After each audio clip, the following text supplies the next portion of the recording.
කරන විට විද්‍යාව කෙරෙහි මහජන විශ්වාසය ශක්තිමත් කළ තරුණ කුසලතා දිරිමත් කළ සහ ශ්‍රී ලංකාවේ අනාගතය සඳහා පර්යේෂණ සංනිවේදනය සහ නවෝත්පාදනයේ වැදගත්කම ඉස්මතු කළ සතියක් බව අපි ප්‍රකාශ කරමු.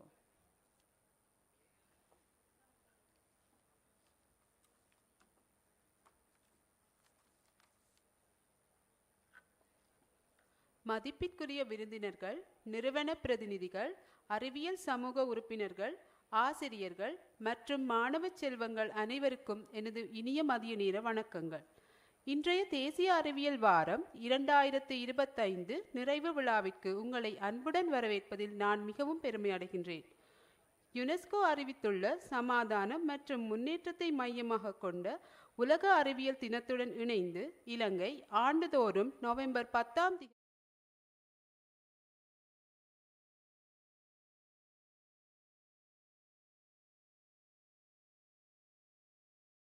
முன்னேற்றத்தினை தூணாகவும் மற்றும் சமுதாய நலனுக்கான முக்கிய கருவி என்பதையும் நமக்கு நினைவூட்டுகின்றது. தேசிய அறிவியல் வாரம் இக்கொள்கையை பாடசாலைகள், பல்கலைக்கழகங்கள், ஆய்வு நிறுவனங்கள், தொழிற்துறைகள் மற்றும் பொதுமக்களை ஒருங்கிணைத்து அறிவியல் அறிவின் முக்கியத்துவத்தையும் தேசிய முன்னேற்றத்தை அதன் பங்களிப்பையும் வெளிப்படுத்துகின்றது. இன்று இவ்வாண்டின் நிகழ்ச்சி திட்டத்தின் இறுதிக்கட்டத்தை நாம் அடையும் வேளையில் இவ்வாரமானது அறிவியலின் மீதான பொதுமக்களின் நம்பிக்கையை பலப்படுத்தி இளம் திறமையாளர்களை ஊக்குவித்து மேலும் இலங்கையின் எதிர்காலத்திற்கான ஆய்வு, தகவல் பரிமாற்றம் மற்றும் புதிய கண்டுபிடிப்புகளின் முக்கியத்துவத்தை வெளிப்படுத்துகின்ற ஒரு வாரமாக அமைகின்றது.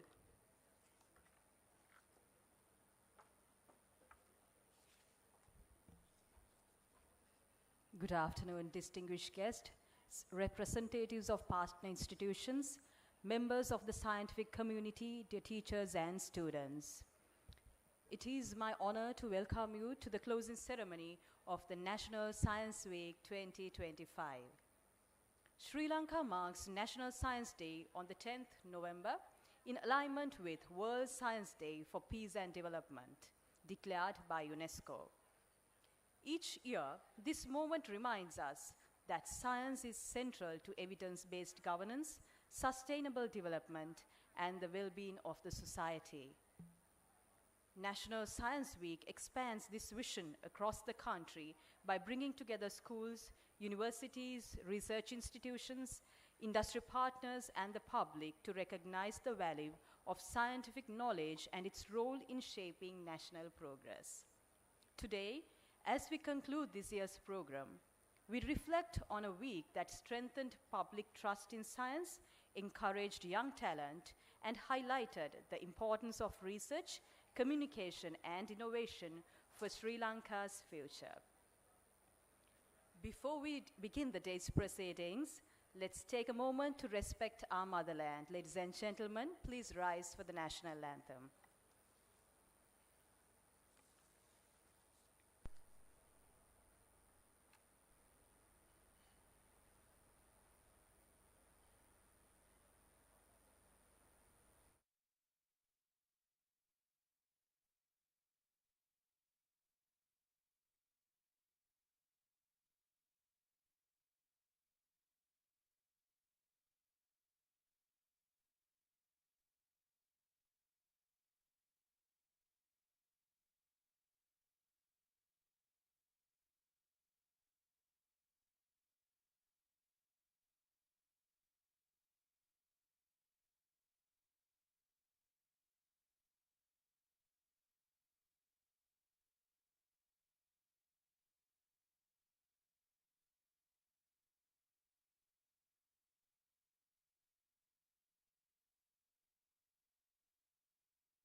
ජාතික විද්‍යා සතියේ වැඩසටහන් සාරාංශයක් වෙත දැන් අපි යොමු වෙමු.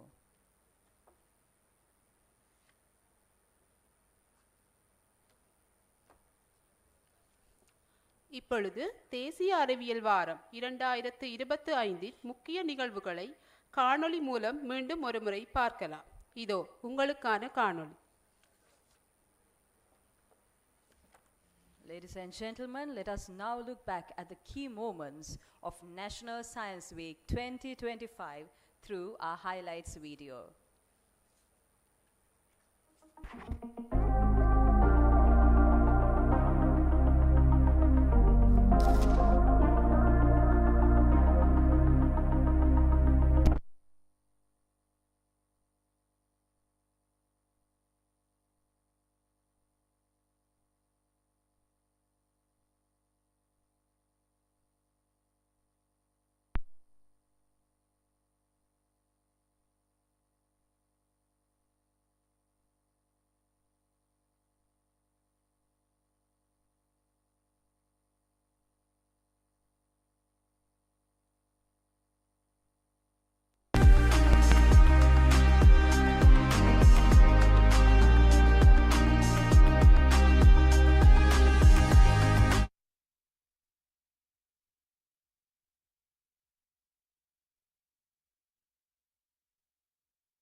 Thank you.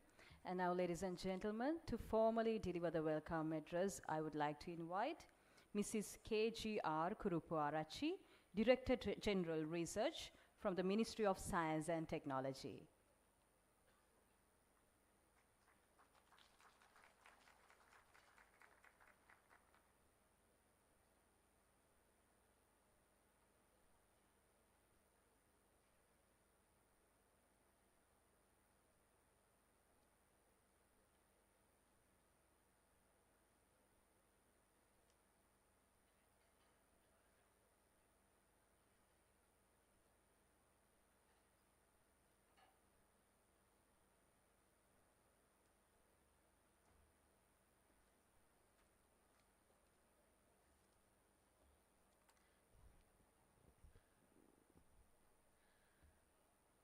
Hello.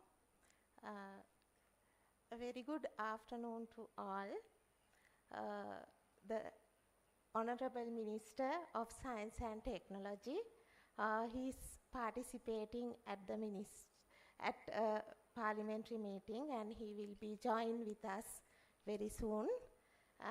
And Secretary to the Ministry of Science and Technology, and the in His Excellency High Commissioner of the New Zealand, and the distinguished guests, respected scientists, representatives of partner institutions, award winners, scientists, and members of the media, ladies and gentlemen.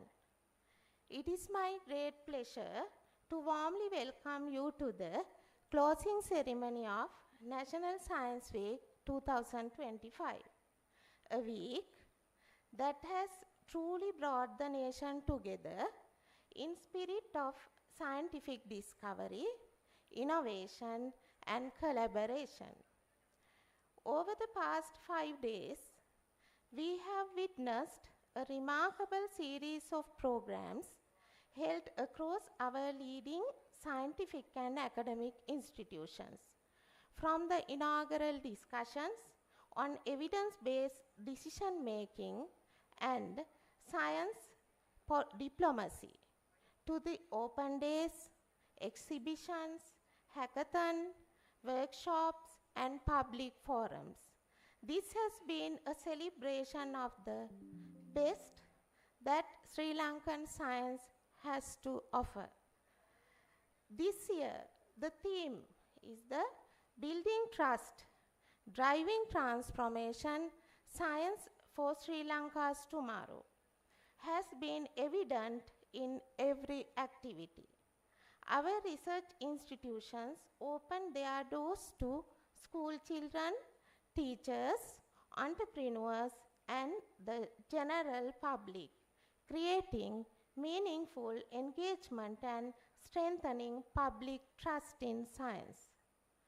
Students explored renewable energy, virtual reality, biotechnology, and entrepreneurship. Young innovators shared their ideas, and our scientific community demonstrated how research can contribute directly to nation development. Today, as we come together to close this inspiring week, we also celebrate the achievements of many bright young minds. The participants in essay competitions, photography showcases, science writing challenges, and innovation forums. Your contributions highlight the future potential of Sri Lanka's scientific landscape. First of all, I would like to warmly welcome Mr. Y.L. Muhammad Nawawi, the Secretary to the Ministry of Science and Technology, for this closing ceremony of the National Science Week. I would like to warmly welcome and extend our sincere appreciation to all our partner organizations, National Academy of Sciences Sri Lanka, Sri Lanka Academy of Young Scientists, SLIT and SINEC campus, University of Kelaniya, Institute for Research and Development, and all the learned societies and institutions under the purview of the ministry whose collaboration made this national effort a tremendous success. I welcome all the distinguished guests, contributors and participants from those institutions and societies. A special welcome as well to our keynote speaker, Dr. Himesh Jayasinghe, and to all award recipients and performers featured in today's ceremony. Finally, on behalf of the Ministry of Science and Technology, once again, I extend a heartfelt welcome to all of you to the closing ceremony of National Science Week 2025. Thank you. Check one. Mama, next. Harita, ko meko වැඩ කරන්නේ නැහැ නේ. Okay.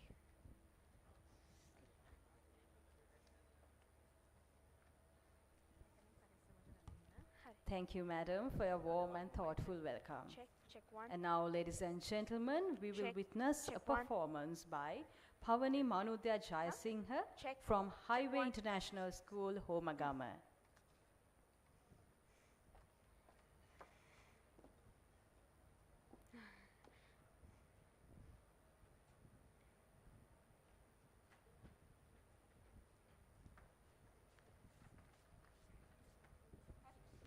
Alita.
Aha! My dear friends, let me ask you something.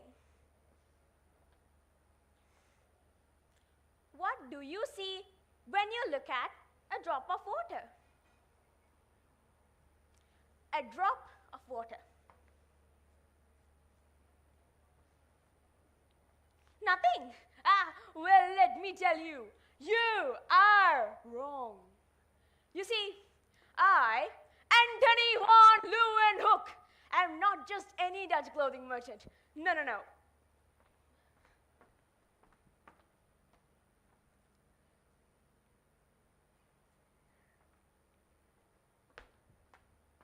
I am a man of lenses.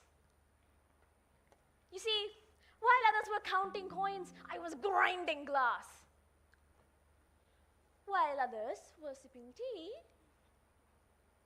I was peering into tiny worlds. And then one day, I saw something unbelievable. Little creatures, tiny, invisible, wriggling beasts, living in a single drop of water. I nearly dropped my microscope. But then I thought, no, Anthony, you have discovered something big. Now let me tell you what I saw. Little blobs. Some had tails, some spun in circles like drunken sailors, and some, well, they just sat there looking suspicious. Now, what did I call these tiny wonders? Animalcules! Sounds fancy, doesn't it? Like tiny animals. And they were everywhere. In pond water, in people's mouths, and yes, my friend, in your mouth. I checked my own saliva, and bleh! A whole colony of them living right there. I almost swore off of cheese forever. But I didn't. Cheese is too good. So, I did what any respectable scientist would do. I wrote a letter to the Royal Society in London.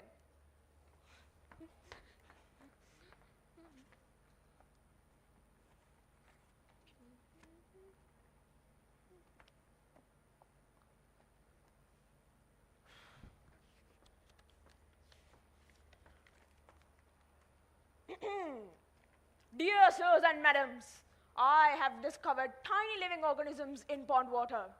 They move, they dance, and they may be watching us back. And do you know what they said? Dear Anthony, have you been drinking too much Dutch beer again? But I was persistent.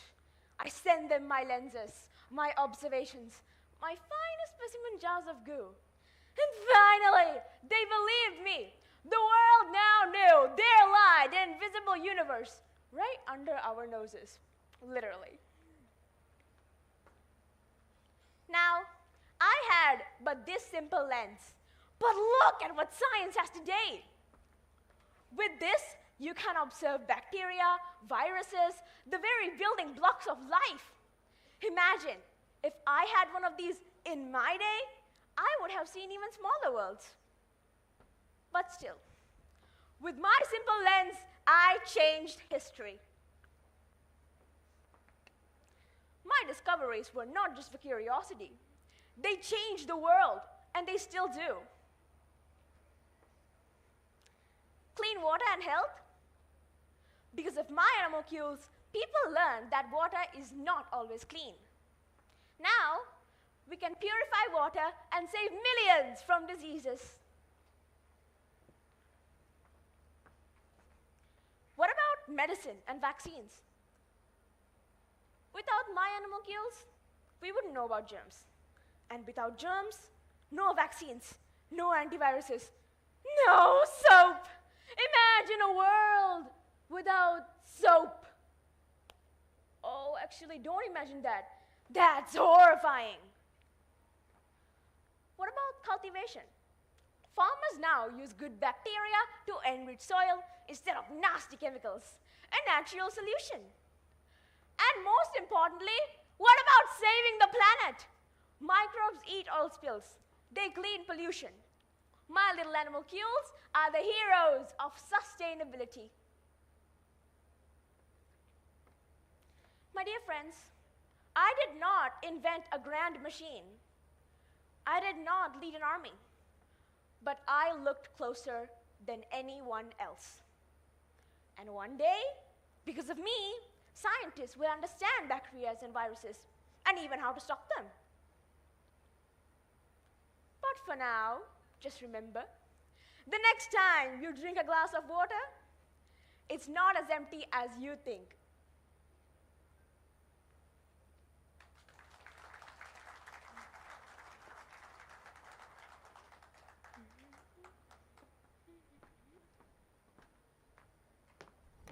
Thank you very much for that wonderful performance.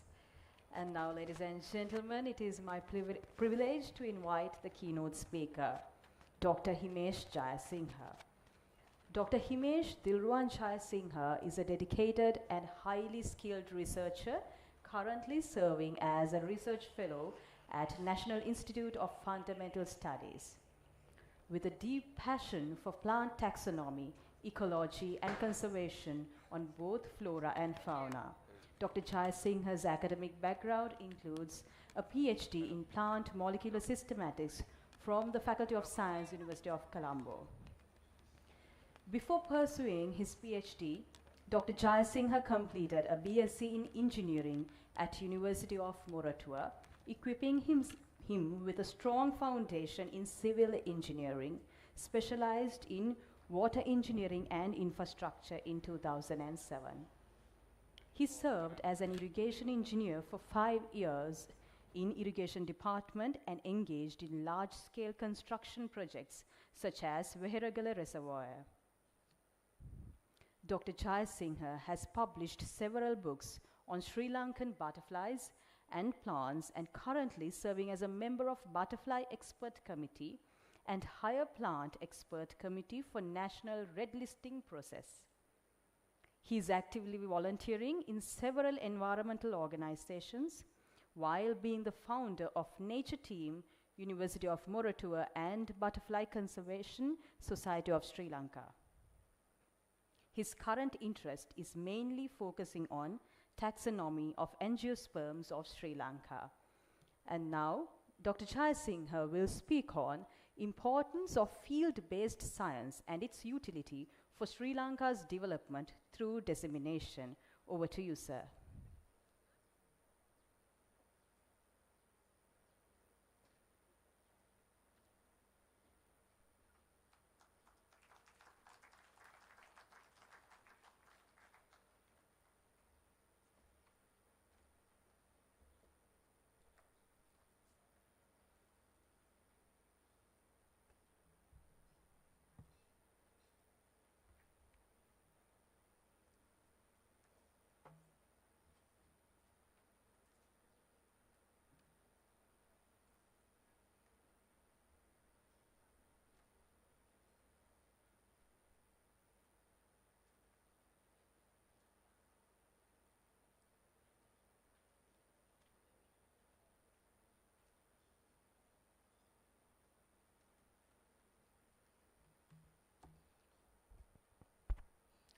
අයිබෝන් හැමෝටම මට අද මෙතන කතා කරන්න කිව්වේ මෙතන විද්‍යා සති තීමාවත් එක්ක පසුබිම් වෙන කතාවක්. ඒ කියන්නේ කොහොමද විද්‍යාව සමාජගත කරලා ඒ තුලින් රටේ දියුණුව ළඟා කරගන්නේ කියලා. ඉතින් මම පොඩ්ඩක් කතා කරන්න හිතුවා මගේ තියෙන අත්දැකීම් එක්ක මේ දේවල් අපි කරලා තියෙන්නේ මොනවද, ඒවැ අඩුපාඩු මොනවද සහ ඉස්සරහට කළ යුත්තේ මොනවද කියන කාරණා සම්බන්ධයෙන් පොඩ්ඩක් කතා කරන්න හිතුවේ.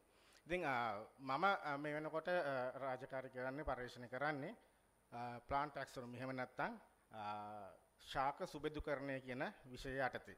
ඉතින් ඒ විෂය ගැන අපි කතා කළොත් ලංකාවේ ඉතිහාසයේ ඉඳලම මේකට ලොකු සම්බන්ධකමක් තියෙනවා. ඇත්තටම ප්ලාන්ට් ටැක්සොනොමි කියන විෂය පටන් ගන්නකොට ලංකාවේ ගස් කොළන් වලට ලොකු සම්බන්ධකමක් තිබ්බා. මොකද 1753 තමයි ප්‍රොපර් විදිහට මේ ප්ලාන්ට් ටැක්සොනොමි කියන විෂය පටන් ගත්තේ ලෝකේ. ඉතින් ඒ වෙනකොට ලංකාවේ ගස් කොළන් සම්බන්ධයෙන් පොත් 3ක් පබ්ලිෂ් වෙලා තිබ්බා 1700 ගණන් වල වෙනකොට. ඉතින් මේ 1700 ගණන් වල පොත් පබ්ලිෂ් කළේ 1600 ගණන් වල ලංකාවේ කලෙක්ට් කරපු ප්ලාන්ට් ස්පෙසිමන්ස් වලින්. ඉතින් යුරෝපියන් මෙහෙට ආවේ කුරුඳු හොයාගෙන මෙහෙට ආවට පස්සේ ඒගොල්ලෝ දැක්කා අපේ ලංකාවේ ගොඩාක් ජෛව විවිධත්වයක් තියෙනවා, ගස් කොළන් මහ ගොඩක් තියෙනවා. ඉතින් එහෙම කියලා ඒගොල්ලෝ සාම්පල් අරගෙන ගිහිලා සෑහෙන පරීක්ෂණ කරන්න පටන් ගත්තා. ඉතින් 1700 ගණන් විතර කියනකොටත් ඒ කියන්නේ මේ විෂය ලෝකෙට පටන් ගන්නකොටත් ලංකාවේ ගස් කොළන් වලින් මේකට සෑහෙන ලොකු දායකත්වයක් තිබුණා. ඉතින් එහෙම යනකොට ඊට පස්සේ ඉංග්‍රීසි කාලේ වෙනකොට තවත් පොත් රාශියක් පළ වුණා ලංකාවේ ගස් කොළන් ගැන, විශේෂයෙන්ම 1860 ගණන් වල පෙරදින උද්භිද උද්‍යානයේ ඩිරෙක්ටර් තේට්ස් කියලා පුද්ගලයෙක් හිටියා. එයා පොතක් පබ්ලිෂ් කළා. ඊට පස්සේ ඒකම තව අලුත් එඩිෂන් එකක් විදිහට Trimen handbook to the flora of Ceylon කියලා පබ්ලිෂ් කළා. ඊටත් අමතරව 1980 ගණන් වල විතර වගේ වෙනකොට පටන් ගත්තා විද්‍යාඥයෝ ගොඩක් එකතු වෙලා ලෝකෙ පුරාම විද්‍යාඥයෝ 60කට වැඩි ප්‍රමාණයක් ස්මිත්සෝනියන් ඉන්ස්ටිටියුට් එකේ ආධාර ලැබිලා ලංකාවේ ගස් කොළන් පිළිබඳ යාවත් කාලින කිරීමේ පොත් සීරීස් එකක් කළා. ඉතින් ওই විදිහට තමයි ඉතිහාසය පුරා ලංකාවේ ගස් කොළන් පිළිබඳ පර්යේෂණ වෙලා තිබ්බේ. ඒත් එක්කම තව විශේෂ දෙයක් තියෙනවා. ඔයගොල්ලෝ අහලා තියෙන රතු දත්ත පොත කියලා එකක්. දැන් ගොඩක් කට්ටිය මේක වරද්දා ගන්න දෙයක් තමයි මේ රතු දත්ත පොතේ තියෙන ඔක්කොම තර්ජිත ගස් කොළන් කියලා. එහෙම නැහැ. ලංකාවේ තියෙන ගස් කොළන් සෑම දෙයක්ම මේකේ තියෙනවා. හැබැයි ඒකේ කැටගරයිස් කරලා තියෙනවා මොනවද තර්ජිත මොනවද නැත්තේ කියලා. ඉතින් ඕකේ විශේෂත්වය තමයි 2012 මේ පොත පබ්ලිෂ් වෙද්දී තිබ්බ දත්ත තමයි මේක. ඒ කියන්නේ ගස් කොළන් වර්ග 200ක් විතර වගේ. ඒ කියන්නේ 1800 ගණන් වල 700 ගණන් වල හම්බෙලා තිබ්බ ගස් කොළන් වර්ග 200ක් විතර ලංකාවෙන් වඳ වෙලා ගිහිල්ලා කියලා තමයි තීරණය කරලා තිබ්බේ. ඉතින් ওই වගේ තත්ත්වයක් යටතේ තමයි අපි පර්යේෂණ ආරම්භ කළේ. ඇත්තටම මේක හේතුව ගොඩක් වෙලාවට ක්ෂේත්‍රයේ අධ්‍යයන කටයුතු නොකර තිබෙන. දැන් ඔයගලන්ට පේනවා මෙතන 2012 තියෙන ඉලක්කම් ප්‍රමාණයට වඩා 2020 පොත පබ්ලිෂ් වෙද්දී මේ ඉලක්කම් ප්‍රමාණය වෙනස් වෙලා තියෙනවා. ඉතින් ඒක අඩු වෙලා තියෙනවා. ඉතින් ඒ කියන්නේ අපි ෆීල්ඩ් එකේ ගිහිල්ලා ගස් කොළන් හොයාගෙන ඒ දේවල් ආරක්ෂා කිරීමේ වැඩ කටයුතු පටන් ගත්තා. ඇත්තටම මේවා හරිම දුර්ලභයි. ඉතින් ඒවා හොයාගන්න අපි ශාස්ත්‍රීය වැඩ කටයුතු කරන්න ඕනේ. දැන් මේ එක්ස්ටින්ට් කියලා තිබ්බ ශාඛා පහෙන් තුනක් ඒ වෙනකොට හොයාගෙන තිබ්බා. එකක් තමයි ඔයගොල්ලෝ ගොඩක් දෙනෙක් දන්නවා ඇති ක්‍රූඩියා සිලනිකා කියලා ගහක් නේද? එතකොට ඒ ගහ පිටින් දාලා තමයි මධ්‍යම අධික වේගී මාර්ගය හදන්න බැරි වුණා කියලා කිව්වේ. ඇත්තටම එහෙම දෙයක් නෙමෙයි උනේ. හරිද? ඉතින් ඒ විදිහේ ගස් කොළන් සෑහෙන ප්‍රමාණයක් අපි හොයාගෙන යනකොට 2020 තත්ත්වය තමයි මේ තියෙන්නේ. හැබැයි මේ වෙනකොට තවත් දේවල් හොයාගෙන තියෙනවා. ඉතින් මේකෙදි විශේෂත්වය තමයි මොකද ගොඩක් දෙනෙක් ලැබ් වල ඔෆිස් වල ඉඳගෙන තීරණ ගත්තට පරිශන කළාට කැලේ ගිහිල්ලා ක්ෂේත්‍රයේ ගිහිල්ලා වැඩ කරන්න කටයුතු කරන්න ගොඩක් දෙනෙක් මැලිකමක් දක්වනවා. ඇත්තටම ඒකේ ප්‍රධානම හේතුව තමයි අපේ අධ්‍යාපන ක්‍රමවේදයේදී ගොඩක් වෙලාවට කටපාඩම් කරන කට්ටිය තමයි විභාග වලින් ඉස්සරහට යන්නේ. ඇත්තටම ඒ ක්‍රමවේදයේ ලොකු අඩුපාඩුවක් තියෙනවා. ඒ ක්‍රමවේදය සම්පූර්ණයෙන් ඒ කියන්නේ ඇත්තටම දැන් අපේ ළමයි ගොඩාක් කට්ටිය ඉන්නවා එළිය පහළිය බහලා සෙල්ලම් කරලා වතු පිටිය වල ඇවිදලා එහෙම ඉන්න කැමති කට්ටිය. හැබැයි ඒගොල්ලන්ගෙන් නියම අවුට්පුට් එක එළියට ගන්නේ නැහැ. මොකද ඉස්කෝලවල තියෙන අධ්‍යාපන ප්‍රතිපත්තිය සම්පූර්ණයෙන්ම කටපාඩම් කරලා යන්න තියෙන එකක්. ඉතින් අපි මේ දේවල් විශේෂයෙන්ම වහාම වෙනස් යුතුයි. මේ වගේ කැලේ ඒ කියන්නේ පරිසරයේ ගිහිල්ලා ඉඳලා ඒව කරන්න කැමති කට්ටිය නම් මේ හැමෝම එහෙම බලෙන් යවන්න කියනවා නෙමෙයි. ඒවට කැමති කට්ටියගේ ඒ ආසාව ඒ විදිහටම යන්න ඉඩ දෙන්න ඕනේ. එතකොට සෑහෙන අවුට්පුට් එකක් එළියට එනවා. ඉතින් මේ තියෙන අපි කැලේ ගිහිල්ලා කුඩ රංගහගෙන ඉඳලා ඔයාගෙන කාලා දවස් කිහිපයක් කැලේ ඇතුලේ නැවතිලා ඉඳගෙන කොහොම තමයි ඔය පරිශ්‍රණය කරන්නේ. ඉතින් ඒවට කැමැත්ත තියෙන කට්ටිය ඉන්නවා. ඉතින් ඒ කැමැත්ත තියෙන කට්ටියට ඒවට ඉඩ දෙන්න ඕනේ ඉස්සරහට කරගෙන යන්න. ඉතින් මේ තියෙන්නේත් ඒ වගේ තව වැඩසටහන විශේෂයෙන්ම අපි කැලේ ගිහලා සාම්පල් එකතු කරනවා. ඊට පස්සේ ඒවා ෆොටෝග්‍රාෆ් කරනවා, ඩේටා කලෙක්ට් කරනවා. ඉතින් මේවට කැමැත්ත තියෙන කට්ටියට ඒ දේවල් දිගටම කරගෙන යන්න ඉඩ දෙන්න ඕනේ. වැඩේ තියෙන්නේ අපේ අධ්‍යාපන ක්‍රමවේදයෙන් ඒවට ලොකුවට ඉඩක් ලැබෙන්නේ නැහැ. ඉතින් ඒකෙන් තමයි ලොකු බාධා වෙලා තියෙන්නේ මේ වගේ ශාස්ත්‍රයන් ලංකාව ඇතුලේ දියුණු නොවෙන්න. ඉතින් ඇත්තටම මේ වගේ ශාස්ත්‍ර වැඩ කටයුතු වගේම අපිට ගියාට පස්සේ ලැබ් වල ඇතුළේ ඒ කියන්නේ ශාකාගාරවල ඒ වගේ දේවල් වලත් වැඩ කටයුතු තියෙනවා. ඊට පස්සේ ඒ කියන්නේ සෑහෙන පරාසයක් තුළ මේ පරිශ්‍රණ විහිදෙනවා. ශාස්ත්‍රයෙන් ඇතුළට ආවට පස්සේ ශාකාගාර තුළ ඊට පස්සේ මොලකියුලර් ලැබ්ස් ඇතුලේ සෑහෙන වැඩ කටයුතු තියෙනවා. ඉතින් ඒ පරාසයෙම කව වෙන විදිහට තමයි අපි රාජකාරී කරන්නේ. ඉතින් ඇත්තටම දැන් අපි වැඩ පටන් ගන්නකොට මම කිව්වා 1700 ගණන් වල ප්ලාන්ට් ටැක්සොනොමි කියන විෂය පටන් ගන්න කාලේ වෙනකොටම තිබ්බා ලංකාවේ ගස් කොළන් වලට ලොකු උනන්දුවක්. ඉතින් පහුගිය කාලේ ගොඩක් දෙනෙක් හිතාගෙන හිටියේ ඒ ප්ලාන්ට් ටැක්සොනොමි කියන විෂය පටන් ගත්ත කාලෙම ලංකාවේ ගස් කොළන් ගැන ගොඩක් දෙනෙක් වැඩ කරලා තියෙන හින්දා මේ වෙනකොට අලුතෙන් දේවල් හොයාගන්න නැහැ කියලා. හැබැයි ශාස්ත්‍රයට බැස්සහම තමයි අපිට තේරෙන්නේ තව කොච්චර දේවල් අපේ තියෙනවද කියලා සහ අර වඳ වෙලා ගියයි කියලා හිතපු දේවල් වලින් සෑහෙන ප්‍රමාණයක් අපිට මේ වෙනකොට හම්බෙලා තියෙනවා. ඉතින් ඒ විදිහට පහුගිය කාලේ කරපු පරිශ්‍රණ වලින් මම පොතක් පබ්ලිෂ් කළා. මේ පොතේ අඩංගු වෙනවා මෙතුවක් කාලයකට ලංකාවේ හම්බෙලා තිබෙන්නේ නැති ගස් කොළන් වර්ග 200කට වැඩි ප්‍රමාණයක්. ඉතින් ඒක සෑහෙන සුවිශේෂී තත්ත්වයක්. ලංකාවේ විතරක් නෙමෙයි ලෝකෙම ඕන තැනක ගත්තොත් තනි කෙනෙක් විදිහට ස්පීසිස් 200කට වැඩි ප්‍රමාණයක් විශේෂයෙන් ඇන්ජිෝස්පර්ම්ස් කියන්නේ ලෝකෙ වැඩිපුරම පරිශ්‍රණය වෙලා තියෙන ගස් කොළන් කාණ්ඩයක්. ඉතින් ඒ වයේදී මුළු ලෝකෙම ආයෙ හොයාගෙන නැති ගස් කොළන් වර්ග 200ක් විතර හොයා ගන්නවා කියන්නේ විශේෂී තත්ත්වයක්. ඇත්තටම අපේ රටේ වනාන්තරවල තාම ඒ වගේ සංගවිච්ච හොයාගන්න දේවල් ඕන තරම් තියෙනවා. වැඩේ තියෙන්නේ ඕගොල්ලෝ ශේෂ්ත්‍රයට ගිහිල්ලා මේ කටයුතු කළොත් ඕගොල්ලන්ට මේ දේවල් හොයාගන්න පුළුවන්. ඉතින් මේකෙදි විශේෂ කාරණයක් තමයි ලංකාව පුරාම විවිධ පරිසර පද්ධති තියෙනවා. ඔය හැම එකක්ම ගැන දැනුවත් වෙන්න ඕනේ. ඒවා ගැන ගිහිල්ලා ඔය කටයුතු හොයද්දි. ඉතින් මේ තියෙන්නේ ඔය පොතේ සඳහන් වෙලා තියෙන ගස්කොළන් අපිට හම්බෙච්ච තැන්.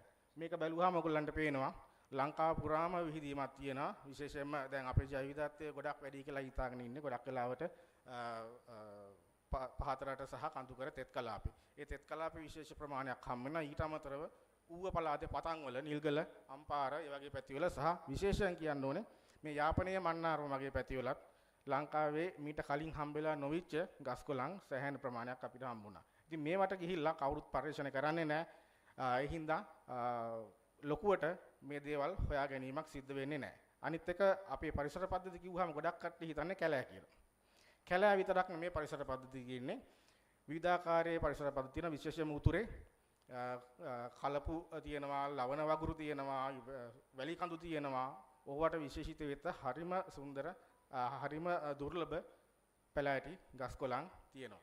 ඉතින් ඒ වගේ දේවල් වලට හොයාගන්න ශේෂ්ත්‍රයේ වැඩ කරන්න කැමති කට්ටිය ওই විදිහට ගිහිල්ලා සෑහෙන්න වැඩ කටයුතු කරන්න ඕනේ. එහෙම කැමති ළමයි ඉන්නවා. වැඩේ තියෙන්නේ අර මම ඉස්සෙල්ලා කිව්වා වගේ ශේෂ්ත්‍රයට කැමති කට්ටිය. ඒ කියන්නේ අපේ රටේ තියෙන විභාග ක්‍රමවේදය ඇතුලේ මේ දේවල් එළියට එන්නේ නැහැ.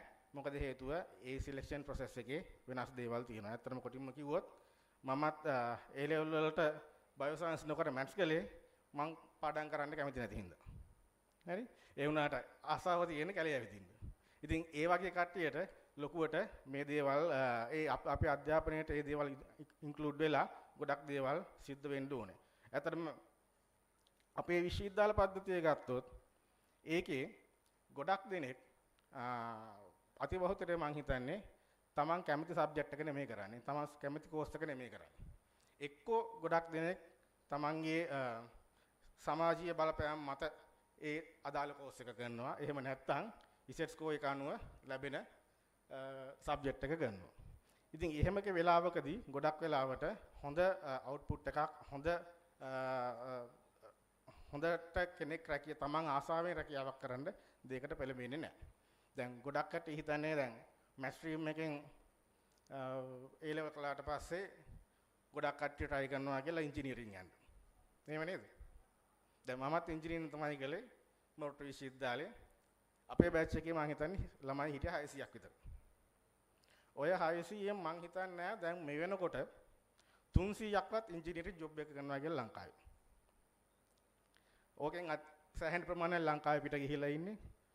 තව ඉන්න කට්ටිය සමහරු ඉන්නවා වෙලදම් කරනවා, ගොවිතැන් කරනවා, ටියුෂන් කරනවා, නොයෙකුත් රාජකාරී. මොකද ඒගොල්ලන්ගේ ආසාව තියෙන්නේ ඒවා.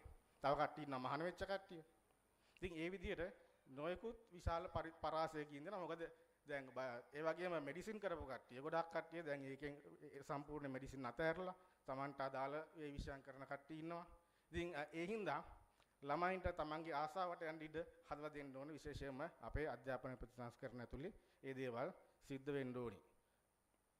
ඉතින් මේ විදිහට දැන් අපි කැලේ ගිහිල්ලා ওই දේවල් කරලා හොයාගන්න විස්තර සෑහෙන වෙලාවට ජාතික මට්ටමේ වැදගත්කමකින් තියෙන කටයුතු වලට අපිට පාවිච්චි කරන්න පුළුවන්. විශේෂයෙන්ම පෙරදිනේ තියෙනවා ජාතික ශාකාගාරය කියලා එකක්.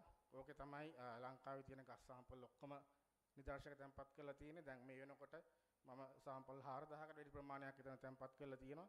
ওই විදිහට රතු දත ලයිස්තු හැදීමේ ජාතික වගේම අන්තර්ජාතික මට්ටමේ ඊට පස්සේ මේ වෙනකොට අපි වනසත්ත්ව හතුරුලචන ආඥා පනතේ වෙනස් කිරීම් වගේක් කරනවා. ඒවට අවශ්‍ය කරන දත්ත ඊට පස්සේ දැනට හඳුනා ගැනීමක් කරගෙන යනවා ආරක්ෂිත ප්‍රදේශ වලින් පිට තියෙන පරිසර සංවේදී කලාප.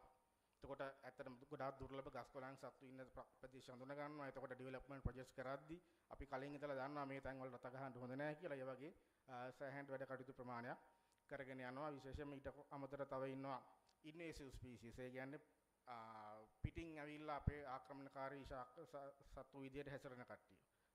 සත්තුත් ඉන්නවා ගස්කොළනුත් ඉන්නවා. ඉතින් ඒ වගේ නොයෙකුත් කාරණාවලදී මේ අපි කැලේ ගිහිල්ලා ලබා ගන්න දත්ත පාවිච්චි කරනවා. ඉතින් ඒත් එක්කම විශේෂයෙන්ම අපි අධ්‍යාපන ආයතනයක් පර්යේෂණ ආයතනයක් විදිහට අපේ ආයතනේ වැඩ කළාට අපේ දත්ත රජයේ සෑහෙන ආයතන සංඛ්‍යාවකට අපි ලබා දෙනවා ඒගොල්ලන්ගේ වැඩ කටයුතු කරගෙන යාම සඳහා. ඉතින් ওই විදිහට දත්ත ওই විදිහට පාවිච්චි කරනවා වගේම ඊට පස්සේ තව විශේෂ කාරණයක් තමයි අපේ රටේ ඇත්තටම සෑහෙන දැන් තියෙනවා මුඩු ඉඩම් ප්‍රමාණයක්. ඒ කියන්නේ කැලියත් නැහැ මිනිස්සු පාවිච්චි කරන්නේත් නැහැ. එහෙම ගොඩක් විනාශ වෙච්ච ඉඩම් සෑහෙන ප්‍රමාණයක් තියෙනවා. ඉතින් මේ තියෙන්නේ තව උදාහරණයක් අපි අධ්‍යයනය කරලා ගත්ත දැනුම කොහොමද ප්‍රායෝගිකව ක්‍රියාත්මක කරන්න කියන පෙන්වන අවස්ථාවක්. මේක තියෙන්නේ අපේ දඹුල්ලේ තියෙනවා සෑම්පප මාබෝට්‍රම් කියලා වන උයනක්. ඇත්තටම මීට අවුරුදු 40කට විතර වගේ කලින් මේක සම්පූර්ණයෙන් හේනක්. එතකොට ගහක් වලක් මුකුත් නැති ලොකු හේනක්. හැබැයි අපිට පුළුවන්කම තිබුණා මේ වෙනකොට ඒක හොඳ වනාන්තරයක් බවට පත් කරන්න. ඉතින් ඒ විදිහට ලංකාවේ සංරක්ෂණය වෙනුවෙන් කරන්න සෑහෙන වැඩ ප්‍රමාණයක් තියෙනවා. ඉතින් මේවා ප්‍රායෝගිකව ශේෂ්ත්‍රයට ගිහිල්ලා දාඩිය පෙරාගෙන, දුවිල නාගෙන, කූඩැල්ල කාගෙන, කිනිතුල්ල කවාගෙන තමයි ඒ වැඩ ටික කරන්න ඕනේ. ඉතින් ඕකට ආස කට්ටිය ඉන්නවා. ඉතින් ඒ මම කියන්නේ ආස කට්ටියට ඒ වැඩේ කරන්න ඉඩ දෙන්න. දැන් අපේ තව තියෙන ලොකු සිහිනයක් තමයි මෙන්න මේක. අපේ විශේෂයෙන්ම ලංකාවේ තෙත් කලාපේ වනාන්තර ගොඩක් කුට්ටි වෙලා තියෙනවා. මේක ලොකු ප්‍රශ්නයක් ඇත්තම ජෛව විවිධත්වයට. මොකද හේතුව මේක ප්‍රදේශයක් විදිහට වට කරලා ආරක්ෂා කළාට මේකේ ලොකු ප්‍රශ්නයක් සිද්ධ වෙනවා. මොකද ඔය වනාන්තර ආශ්‍රිතව ඉන්න ගස් කොළන් වලට සත්තුන්ට එලිමහම් භූමියක් කරා තව වනාන්තරයකට යන්න බෑ.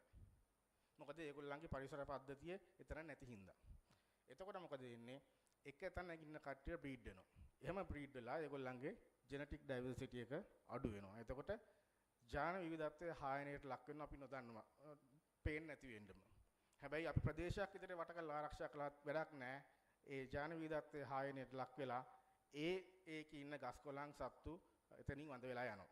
ඉතින් අපි ලොකු බලාපොරොත්තුවක් තියෙනවා මේ තෙත් කලාපේ මේ තියෙන වනාන්තර ටික නැවත එක්කහුව කරන්න වන කොරිඩෝවන් හරහා. ඉතින් අපි දැනටමත් සමහර අවස්ථාවල පටන් අරගෙන තියෙනවා මේ වැඩ කටයුතු. දැන් මේ ඕගලන්ට පේනවා සැටලයිට් ඉමේජ් එක ගත්තොත් සැටලයිට් ඉමේජ් එකේ තදකොළ පාට තියෙන ස්වභාවික වනාන්තර. හැබැයි ඒවා දැන් වනාන්තර කුට්ටි වෙලා ඒවා ওই විදිහට අපි දල වශයෙන් සටහන් ප්‍රදේශ හඳුනාගෙන තියෙනවා මෙන්න මේ හරහා මේ දේවල් කරන්න පුළුවන් කියලා. ඉතින් කරන්න පුළුවන් දැන් වලින් අප වැඩසටහන් මේ විදිහට පටන් අරගෙන තියෙනවා. මේ තියෙන්නේ ඒ වගේ අපි කරන වැඩසටහන් කීපයක්. විශේෂයෙන්ම අපි තනියෙන් මේවා කරන්නේ ළමයි විශේෂයෙන්ම ඉස්කෝල ළමයි විශ්වවිද්‍යාල ශිෂ්‍යයෝ ඒ වගේ සෑහෙන දෙනෙක් එකතු කරගෙන තමයි මේ වැඩ කටයුතු කරන්නේ. සහ මේක නැවත වනාන්තරයක් හදනවා කියන්නේ ගස් හිටවිල්ලක් නෙමෙයි. ඊට වඩා සෑහෙන වෙනස් දෙයක්. වනාන්තරයක් හදනකොට සෑහෙන අධ්‍යයනය කරලා ඉන්න ඕනේ. එතකොට ඒවට අදාළ ගස් කොළන් අපි පැලේ තවන් හදලා ඒවා තමයි අපි ඒ තැන් වලට ගෙනියන්නේ. මොකද විශේෂ හේතුවක් තියෙනවා. ලංකාවේ එක එක ප්‍රදේශවල හැදෙන එක එක ගස් කොළන් සහ එක එක වයස වනාන්තරවල හැදෙන එක එක ජාතියේ ගස් කොළන්. ඉතින් ওই වගේ දේවල් වලට ගොඩාක් අධ්‍යයනයක් අවශ්‍යයි. සහ ඊට පස්සේ අපි මේ ගස් හිටවන්න ඕනේ ගස් කොළන් මොනවද කියලා තේරුම් ගත්තට පස්සේ තව විශේෂ දෙයක් තමයි අපිට ඕන විදිහට මේවා පැල කරගන්න ලේසි නෑ. ඒව ගැන පරිශනාත් කරන්න ඕනේ. ඉතින් එහෙම පරිශන කළා මේ විදිහට අපි පැල තවම් පවත්වා ගන්න ගිහිල්ලා ගොඩක් කට්ටිය විශේෂයෙන්ම ජනතාවගේ සහභාගීත්වය ඇතුව අපි මේ විදිහට පරිසර පද්ධති යාකිරීමේ වැඩ කටයුතු මේ වෙනකොට කරගෙන යනවා. ඉතින් මේ තියෙන මේ වගේ අපි කරන වැඩසටහන් කීපයක්. මේකේ විශේෂත්වය තමයි මේ වෙනකොට විශේෂයෙන්ම ප්‍රයිවට් කම්පැනිස් ගොඩාක් උනන්දුවක් දක්වනවා මේවට CSR ප්‍රොජෙක්ට්ස් වලට ඒගොල්ලන්ට ෆන්ඩින් කරන්න. ඉතින් ඒගොල්ලන්ගේ ඒ වියදම් කරන මුදල අපි බොහොම වැදගත් විදිහට බොහොම සාධන විදිහට පාවිච්චි කළා මේ දේවල් අපිට හොඳට කරගෙන යන්න පුළුවන්. ඉතින් මේ විදිහට පරිසර පද්ධති ආරක්ෂා කරනවා වගේම තව විශේෂ දෙයක් තමයි බොහොම දුර්ලභ විශේෂ ඉන්නවා. ගස් කොළන් සහ සත්තු අන්න ඒගොල්ලන්ව අපි ආරක්ෂා කරන වැඩ කටයුතුත් මේ විදිහට කරගෙන යනවා. මේ තියෙන වර්ග දෙකම අපි කලින් හිතාගෙන හිටියේ කැලෙන් වඳ වෙලා ගිහිල්ලා කියලා. පෙරදිනිය ජාතික උද්‍යානයේ ජාතික උද්‍යානයේ විතරයි ගස් කීපයක් තිබුණේ. හැබැයි පහුගිය කාලේ අපිට පුළුවන් වුණා නැවත වනාන්තර ආශ්‍රිත පොපුලේෂන් එකක් හොයාගෙන. නැතර මේ වනාන්තර ආශ්‍රිතව කියන්නේ මේවා ගොඩක් වෙලාවට තියෙන්නේ ආරක්ෂිත ප්‍රදේශවලින් පිට ගම්මාන ආශ්‍රිතව. ඉතින් අපි එතකොට කලේ මේවා අලුතෙන් පැල හදලා පොපුලේෂන් එකක් හදාගෙන අපි දැන් මේවා ගිහිල්ලා හිටුවට වැඩක් නැහැ. අපි ගමේ කට්ටියත් එකතු කරගෙන ඒගොල්ලන් අත්දැනුවත් කරලා තමයි මේ දේවල් කරන්නේ. ඒගොල්ලත් එක්ක එකතු වෙලා. දැන් මෙතනින් එහාට අපිට කරන්න දෙයක් නැහැ. ඒගොල්ලෝ ගමේ කට්ටියම තමයි මේ ගස්කොලන් ටික බලාගන්නේ. ඒ විදිහට දැනුවත් කිරීමේ වැඩසටහන එක්ක මේ රාජකාරී අපිට හොඳට කරගෙන යන්න පුළුවන්. ඒත් එක්කම ලංකාවේ මේ වෙනකොට පාවිච්චියට නොගත්තම අඩුවෙන්ම පාවිච්චියට ගත්ත කොටසක් තමයි මෙන්න මේ ඉකෝ ටුරිසම් ෆීල්ඩ් එක. දැන් ඇත්තටම රජයේත් බලාපොරොත්තුවක් තියෙනවා ලොකුවට ටුරිසම් ලංකාවේ දියුණු කරන්න. ඉතින් ඒකෙදි ඉකෝ ටුරිසම් කියන එකට මේක සෑහෙන්න ලොකු කාර්යයක් තියෙනවා දැනටත් බර්ඩින් වලට. කියන්නේ කුරුල්ල බලන්න ගොඩක් කට්ටිය එනවා. හැබැයි විවිධ විෂයන් පතයන් ඔස්සේ යන්න පුළුවන්. ඉතින් ගස්කොළන් බලන එකත් ඒ වගේ දෙයක්. ඇත්තටම මම ටුවර් ගයිඩින් කරපු වෙලාවල් වල සමහරලාට මට හම්බෙලා තියෙනවා. ගස් දැක්කහම ගිහිල්ලා ඒගොල්ලෝ බදාගෙන නිඹිනවා. ඒ තරම් ඒගොල්ලෝ ගස් වලට ආදරේ. මොකද ඒගොල්ලෝ කොළ පාටක් මේ වගේ ලොකු ගස් දැකලා නැහැ. ඉතින් මේ අපිට මේක හොඳට මාකට් කරන්න පුළුවන්. ඉතින් මේ විදිහේ ඉකෝ ටුරිසම් වල ටුවර් ගයිඩ් කෙනෙක් වෙනවා කියන්නේ ප්‍රොෆෙෂනල් ජොබ් එකක්. නිකන් මේක පාර පෙන්නනවා වැඩක් නෙමෙයි. ඔයාට හොඳ දැනුවත්භාවයක් තිබිය යුතුයි මේ ශාස්ත්‍රය සම්බන්ධව මේ දේවල් කියලා දෙන්න. එතකොට ගොඩක් වෙලාවට ගොඩක් කියන්නේ අදාළ ෆීල්ඩ් එකටම ටුවර්ස් එනවා. ගොඩක් වෙලාවට දැන් වෙනකොට ලංකාවේ ක්‍රියාත්මක කරන bird tours, butterfly tours, dragonfly tours, ඒ වගේම ප්ලාන්ට් ටුවර්ස්. ඉතින් ඒ විදිහට මේවා සාමාන්‍ය කෙනෙක් ඇවිල්ලා පාර පෙන්නලා තියෙනවා වගේ නෙමෙයි. ගොඩාක් හරිම ස්පෙસિෆික් විද්‍යාව පදනම් වෙච්ච කාරණා. ඉතින් මේ වගේ දේවල් වලින් අපි දැනුවත් කළා ගොඩාක් දුරට ලංකාවේ ආදායම් මට්ටම ඉහළට ගන්න පුළුවන්. මොකද ලංකාවේ නැති දෙයක් නැහැ. සෑහෙන ජාති තියෙනවා මේගොල්ලන්ට විස්තර කරලා පෙන්නන්න. දැන් උදාහරණයක් විදිහට ගත්තොත් මේක. දැකලා තියෙනවද මේක කරුවා? ඔය වීලි කලාපේ හේන් අතහැරලා දාපු ඉඩම් වල මේක ඕන තරම් තියෙන ගහක්. සාමාන්‍ය කෙනෙක් දැක්කොත් මේක ගහක් නේ කියලා යනවා එච්චරයි. හැබැයි මේකේ කතාව කියනවා නම් පැය භාගයක් විතර මේ ගහ ළඟ ඉඳගෙන කතාව කියන්න පුළුවන්. ඉතින් මේවට තමයි ඒක ටුවරිස්ට්ලා ආකර්ෂණය වෙන්නේ. මේ කතාව කියනකොට නිකම් මේක ගහක් කියනවට වඩා මෙතන මේ තියෙන කතාව කිව්වොත් මේ ගහේ gediye bitter දාන සම බොහොම කෙටියෙන් කියන්නම්. මේ ගහේ gediye bitter දාන සමනලෙක් ඉන්නවා. ඒ සමනලයා gediye විදගෙන ඇතුළට යනවා. එතකොට gediye ආවරණයේ තියෙන එයාට ආරක්ෂාව තියෙනවා සමනල් පණුවට. ඒ සමනල් පණුවා මේ gediye ඇතුලේ තියෙන දේවල් තමයි කන්නේ. දැන් සාමාන්‍යයෙන් ගහක් gediyak හදන්නේ මොකටද? එයාගේ වර්ගය බෝ කරන්න යට හදන්නේ. ගහට තේරෙනවා මෙතන මොකක් හරි අවුලක් වෙනවා කියලා. ගහ තීරණය කරනවා මම මෙතනින් එහාටත් මේ ගහ gediya හදන එක තේරුමක් නැහැ කියලා ගහත් මොකද කරන්නේ මේ gediya දානවා බිමට. හැබැයි වැඩි කියන්නේ සමනල් පණුව දන්නවා මේ ගහ තව මොහොතකින් මේ gediya බිමට දානවායි කියලා. එතකොට එයා මොකද කරන්නේ? එළියට ඇවිල්ලා එයාගේ තියෙන දැලකින් මේ gediya බඳිනවා ගහට. එතකොට ගහ gediya හලලා බිමට. හැබැයි බිමට වැටලා නැහැ. අර කොනේ රූපේ පේනවා නැට්ටෙන් වෙන් වෙලා තාම gediya ගහේ තියෙනවා. ඉතින් ওই වගේ ලොකු කතන්දර තියෙනවා. මේ හැපි හැම තිස්සම නිතරම හේනක දකින ගහක් මේක. ওই විදිහ කතන්දර ওই වගේ දේවල් කියලා මේක තමයි මම කිව්වේ ඉකෝ ටුරිසම් වල ටුවර් ගයිඩින් කියන්නේ හරි ප්‍රොෆෙෂනල් ජොබ් එකක්. ඉතින් අපේ දරුවන් ඒවට ට්‍රේන් කරන්න පුළුවන් සෑහෙන වැඩ කටයුතු තියෙනවා. ඉතින් ওই විදිහට ගොඩාක් ඇවනියුස් තියෙනවා අපේ ලංකාවේ මේ වනජීවි ශාස්ත්‍රයේ ඉස්සරහට යන්න. ඒත් එක්කම අපි මේ විදිහට දැනුවත් කිරීම වැඩසටහන කරනවා නොයෙකුත් එක කාණ්ඩ වලට. දැන් මේ රූපේ තියෙන්නේ විශේෂයෙන්ම අතරම මාත් දැන් මේ සුමාන දෙක විතරයි කලින් තමයි දැනගත්තේ. ඉස්කෝලවල තියෙනවා සයන්ස් ෆීල්ඩ් සෙන්ටර්ස් කියලා. ඇත්තට මේක හරියම බොහොම වටින වැදගත්කමක් තියෙන දෙයක්. ඇත්තටම මමත් මේ මෑතක තමයි දැනගත්තේ මේ වැඩසටහන ආරාධනාවක් ලැබුණ පස්සේ. මම ඒ ටීචර්ස්ලාව ට්‍රේන් කරන්න ගියා. හරියම උනන්දු ටීචර්ස්ලා ටිකක් ඉන්නේ. ඒගොල්ලන්ට ලොකු මනාවක් තියෙනවා ළමයින්ම මේ ශාස්ත්‍රයට එක්කන් ගිහිල්ලා වැඩ කටයුතු කරන හැටි කියලා දෙන්න. ඒ වගේම පරීක්ෂණ කරන්න. ඉතින් මේ ප්‍රෝග්‍රෑම් එක දිගටම මීට වඩා ඇත්තටම සමහර ටීචර්ස්ලා පවා දන්නේ නැහැ තමන්ගේ අධ්‍යාපන දෙපාර්තමේන්තුව ඇතුලේ මෙහෙම ප්‍රෝග්‍රෑම් එකක් තියෙනවා කියලා. ඉතින් මේ දේවල් ගොඩක් ඩෙවලොප් කරලා ගන්න පුළුවන් නම් ළමයින් වෙනුවෙන් සෑහෙන හොඳ වැඩ කටවසක් කරන්න පුළුවන්. ඒත් එක්කම මේ පල්ලෙහා තියෙන්නේ පහුගිය කාලේ වන සංරක්ෂණ දෙපාර්තමේන්තුවට විද්‍යාත්මක සේවයට බඳවාගත්ත පිරිසකට කරපු ට්‍රේනින් එකක්. වැඩි කල නැහැ. අවුරුද්දක් විතර ඇතුළත මේකෙන් දැන් ඉතුරුලා ඉන්නේ 3-4 දෙනයි. ඒකෙත් ලොකු අඩුපාඩුවක් තියෙනවා. මොකද හේතුව අපේ සයන්ටිෆික් සර්විස් එකේ බඳවා ගැනීමේ ක්‍රමවේදයේ මම ලොකු අඩුපාඩුවක් දකිනවා.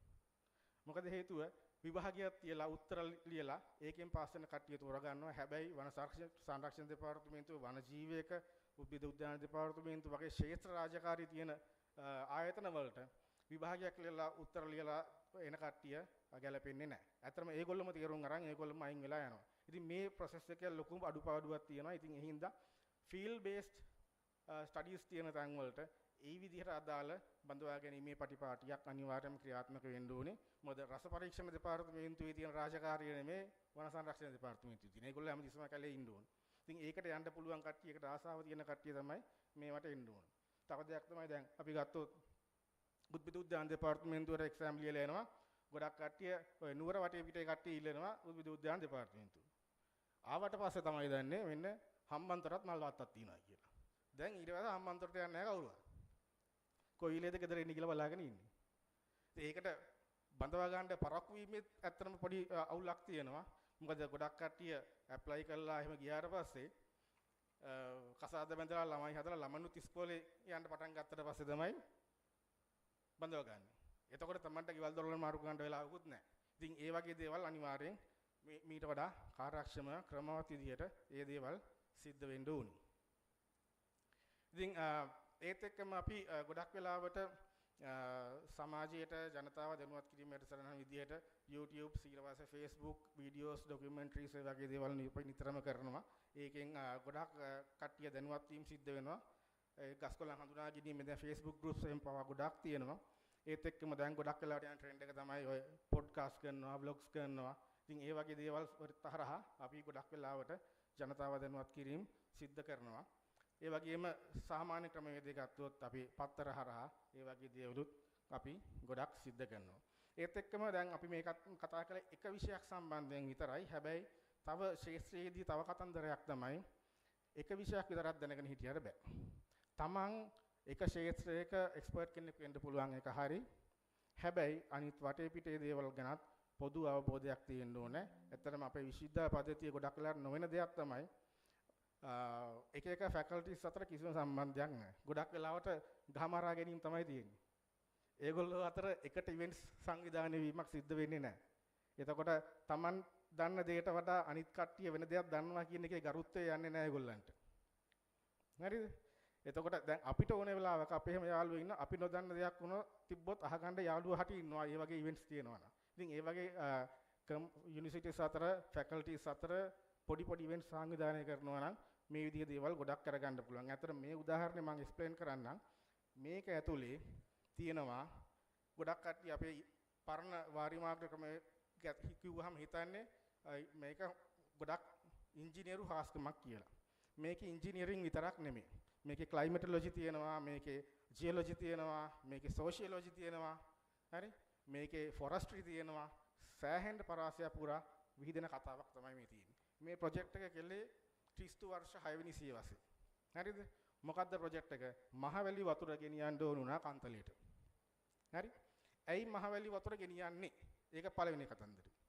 අපේ ගොවිතැන් පටන් ගත්තේ වීලි කලාපේ. මොකද ඒගොල්ලෝ දැනගෙන හිටියා ලංකාවේ සාරවත්ම පස තියෙන වීලි කලාපේ කියලා. දැන් මොකද කරන්න තියෙන්නේ? අපි තෙත් කලාපේ සම්පූර්ණ එලි කරලා පුළුවන් තරම් පෝර ගහලා තේ හදනවා. කොච්චර කළත් වෙන්නේ නැහැ. මොකද පෝරක් නැහැ. ඒතකොට ඒගොල්ලෝ දැන හිටියා පෝර තියෙන පස තියෙන වීලි කලාපේ. වීලි කලාපේ තියෙන අඩුව මොකද්ද? වතුර නැහැ. වතුර ගෙනියන්න ඕනේ. වතුර ගෙනියන්න ඕනේ කොහෙන්ද කියලා බැලුවාම ඒගොල්ලෝ තෝරාගත්තා මහවැලි ගඟ. මොකද හේතුව? මේක බැලුවොත් ඕගොල්ලන්ට පේනවා අපේ මධ්‍යම කඳු කරේ තියෙන ප්‍රධාන කඳු වැටි 4 හරහාම මහවැලි ගඟ යනවා.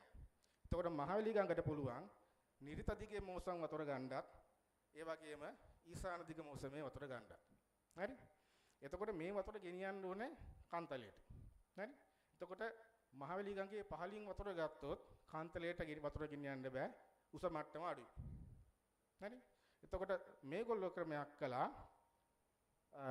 මහා කඳු කර ඉවරලා තැන්න පටන් ගත්ත වහාම ඒගොල්ලෝ බඳිනවා අමුණක් මිනිපෙන්. හරිද? මිනිපෙන් අමුණක් බැඳලා ඒ වතුර අරගෙන යනවා අර මහවැලිකංගේ ග්‍රේඩියන්ට් එකට වඩා අඩු ග්‍රේඩියන්ට් එකක අඹංගකට. අඹංගක කියන්නේ මහවැලිකංගටම වැටෙන අත්තා. හැබැයි දැන් උස මට්ටම වැඩි. හරි? ඊට පස්සේ මේක අඹංගකට දාලා අඹංග ගාවිම ආයෙලක් කපනවා. එලහැරක් කපලා එලහැරින් ගෙනියනවා ඒ වතුර ටික කන්තලෙට. හරිද? එතකොට මේකට ලංකාවේ අවුරුද්ද පුරාම වතුර ලැබෙනවා. නිර්ත දිග මෝසෙමුත් හම්බ වෙනවා, ඊසාන දිග මෝසෙමුත් හම්බ වෙනවා. කන්න දෙකක් හොඳට වගා කරන්න පුළුවන්. හරිද? හැබැයි මොකද වෙලා තියෙන්නේ? එහෙම අවුරුද්ද පුරාම වතුර ලැබෙන්න නම් මේගොල්ලෝ කරපු ක්‍රමවේදය තමයි තව විශේෂ දෙයක් මම රිහා රූප පෙන්නලා තියෙන්නේ. මේගොල්ලෝ කවදාවත් මහගඟ හරස් කරලා වැව් බැන්දේ නැහැ. මහගඟෙන් වතුර අරගෙන එළියට ගෙනියලා එළිය තමයි මහ වැව හැදුවේ. හරිද? එතකොට වෙන්නේ ගඟේ ස්වභාවික ගැල්මට කිසිම බාධාවක් කරන්නේ නැතුව තමයි මේ වතුර ටික ගන්න. එතකොට එහෙම වෙන්න නම් මහවැලි ගඟේ හැමදාම වතුර තියෙනවා. දැන් මොකද වෙලා තියෙන්නේ? වැහැලා සති දෙකක් යනකොට ගඟ හිදෙනවා. හරි? ඒකට හේතුව දැන් අපේ කන්දේ කැලේ නැහැ. ඒගොල්ලෝ කන්දට අත තිබ්බේ නැහැ. කන්දේ පොඩි ගම්මාන ටිකක් තිබ්බරෙන්ද ලොකු ඩෙවලොප්මන්ට්ස් කරේ නැහැ. කන්දේ ගොඩක් වෙලාවට කැලේ තියෙනවා. අපි ඔය වැව් හදන වෙලාවේදී කැල්කියුලේෂන්ස් එහෙම කරද්දී රන් ඔෆ් කොෆිෂියන්ට් එක කියලා දෙයක් ගන්නවා. ඒකෙන් කියන්නේ කොච්චර වතුර හිමීටද පහළට කාන්දු වෙන්නේ කියන එක පොළොවේ. හරි? එතකොට වනාන්තරයක තියෙන වතුර කාන්දු වීමේ රේට් එක සාමාන්‍ය නගරක රේට් එකට වඩා 6 ගුණයක් විතර වැඩි. ඒ කියන්නේ මාසයක් වහින වැස්ස 6 මාසයක් තිස්සේ ගන්න පුළුවන් මෙතන කැලේ තිබ්බන. ඉතින් ඒ විදිහ ඒගොල්ලෝ කැලේ ගැන දන්නවා, ඒ කියන්නේ වැස්ස ගැන දන්නවා, පොළොව ගැන දන්නවා. ඔය ඔක්කොම දැනගෙන තමයි මේ ව්‍යාපෘතිය කළේ. හරි? එතකොට ඒ රජ කාලේ වැව් වල කවදාවත් අපි හැමතිස්සෙම කතා කරන්නේ සොරවුවක් ගැන. හැබැයි පිටවාහනක් ගැන කතා කරන්නේ නැහැ.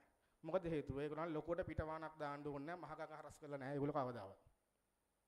හරි? හැබැයි දැන් තියෙන ව්‍යාපෘති වල මොකද වෙන්නේ? වැවේ ලොකුම ස්ට්‍රක්චර් එක තමයි පිටවාහන. මොකද ෆ්ලෑෂ් ෆ්ලඩ්ස් එනවා. එක හේතුවක් තමයි මහගඟ හරස් කරලා තියෙන එක. අනිත් හේතුව තමයි වැවට උඩහ කැලේ නැහැ. හරි? දැන් මේ උඩවලේ වගේ වැව් වල ගේට්ස් දාපු ලොකු මේ ස්පිල්වේස් තමයි තියෙන්නේ. හැබැයි පරණ කලා වැවේ වගේ ඒවා හැම ගොඩක් වෙලාවට තියෙන උඩින් වැක්කිරන වාහන. හරි? ඒ concept එකේ ඉඳලාම දැන් කියන්නේ දැන් මේක අර මේක තමයි අර මල්ටි ඩිසිප්ලින් ස්ටඩීස් එකට එක්ව වෙලා ශාස්ත්‍රයේ වැඩ කටයුතු කරන්නේ කොහොමද කියන එකට මේ උදාහරණය. එහෙම නොවිච්ච අවස්ථාවක් තියෙනවා. මේ තියෙන එක උදාහරණයක්. හරි? දැන් ගොඩක් කට්ටිය දන්නේ අර මේකේ හිලක් ආපු එක. ඒක නෙමෙයි අතරම කතන්දරේ. මේ ව්‍යාපෘතිය ආරමුණු වෙන්නේ උමා ව්‍යාපෘතියේ වතුර ගෙනියන්න හම්බන්තොට. හරිද?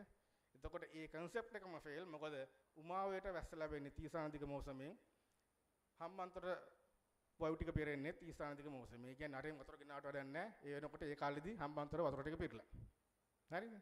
හැබැයි කොහොම හරි මේක ප්‍රොජෙක්ට් එක ෆීල්ඩ් එකේ ස්ටඩීස් කරන්න නැතුව පටන් ගත්ත ප්‍රොජෙක්ට් එකක්. උඩ උමාවේ පැත්තේ කන්ස්ට්‍රක්ෂන් යනකොට තමයි අපිට ලැබුණේ පල්ලෙහා ඩවුන්ස්ට්‍රීම් සර්විස් කරන්න. අපි වැල්ලවායේ ඉඳලා මනින්න පටන් අරගෙන මාසයක් යනකොට තේරුණා පොළොවේ පිහිටීම අනුව හම්බන්තොටට මේකෙන් කවදාවත් වතුර ගෙනියන්න බෑ කියලා. හරි? එතකොට මුල තිබ්බ ඩිසයින්ස් ඔක්කොම සම්පූර්ණයෙන් වෙනස් කරලා දැන් තනමල්ලි වල වෙනකොට ප්‍රොජෙක්ට් එක ඉවරයි. ඉතින් මේකෙන් ලොකු පරිසර විනාශයක් වුණා. ලංකාව ලොකු ණයකාරයෝ වුණා. ලොකු මහන්සියක් වියදම් වුණා. ඉතින් ඒ වගේ දේවල් අපිට නැති කරන්න පුළුවන් ශාස්ත්‍රයේ බහලා පොළොවේ පාය ගහලා මේ පරීක්ෂණ ඔක්කොම කරනවා. හරි? ඒක තමයි මේ ෆීල්ඩ් වර්ක්ස් වල තියෙන වැදගත්කම. ඒත් එක්ක මේ බලන්න දැන් මේ උමාවේ තමයි මේ පේන්නේ ඔයගොල්ලන්ට මේ මහවැලි ගඟ. මහවැලි ගඟ ඇවිල්ලා උමාවට වැටෙන තැන බලන්න. සම්පූර්ණයෙන් ඔයගොල්ලන්ට වෙනස හොයා ගන්න පුළුවන් වතුරේ පාට. හරි? බදුල්ල වණ්ඩාරල පැත්තේ සම්පූර්ණයෙන් දැන් ගොවිතැන් වලට බොහොන්චි ගොවිතැන් වලට එලි කරලා සම්පූර්ණ මඩ කන්දරාවක් තමයි ඒකේ ඉන්නේ. එතකොට මේ වගේ තැනක් හරස් කරලා වැවක් බැඳලා ඒක හම්බන්තොටට ගෙනියන්න උත්සාහ කරනවා කියන්නේ කිසිම තේරුමක් නැති වැඩක්. ඉතින් මේ ප්‍රොජෙක්ට් එක ඔක්කොම ප්ලෑන් කළේ මේසේ ඉඳගෙන. හැබැයි පොළොවේ බහලා මේ ප්‍රොජෙක්ට් එක කළා නම් ඔයගොල්ලන්ට මේ ප්‍රොජෙක්ට් එක සම්පූර්ණයෙන් අනවශ්‍ය ප්‍රොජෙක්ට් එකක් කියලා ඒ වෙනකොටම තීරණය කරන්න තිබ්බා. ඒ විදිහට ශාස්ත්‍රයේ ඇවිල්ලා වැඩ කටයුතු කරලා ගොඩක් වෙලාවට මේ දේවල් නිවැරදිව රට සංවර්ධනය වෙනුවෙන් පාවිච්චි කරන්න පුළුවන් මේ දේවල් කරනවා නම්. හරි?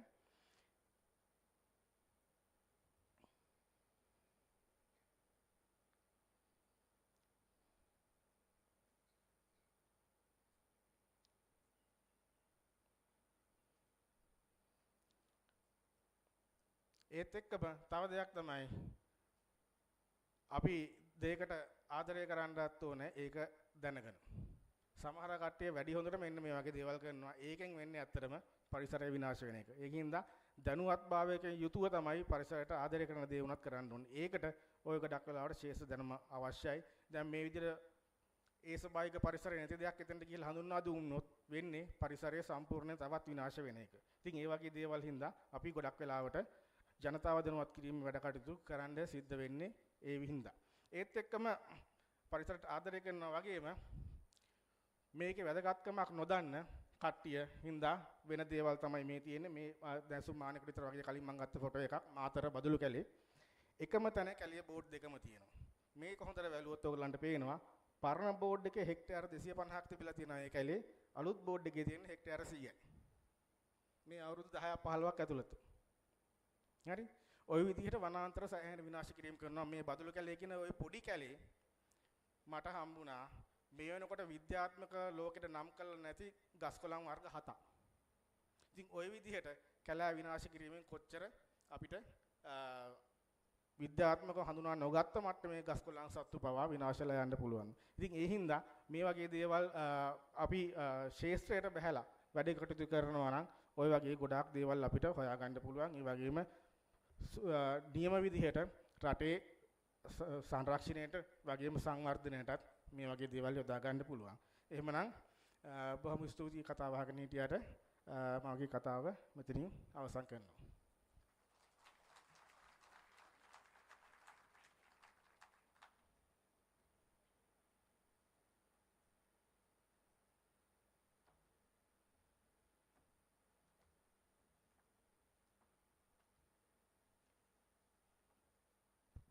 Thank you, Dr. Jayasinghe, for your insightful address and highlighting the role of scientific inquiry in national development. මෙම උත්සව සභාවට සැපමිනි ගරු විද්‍යා හා තාක්ෂණ අමාත්‍ය මහාචාර්ය ක්‍රිෂාන්ත අබේසේන මැතිතුමා අපි සාදරයෙන් පිළිගනු ලබනවා.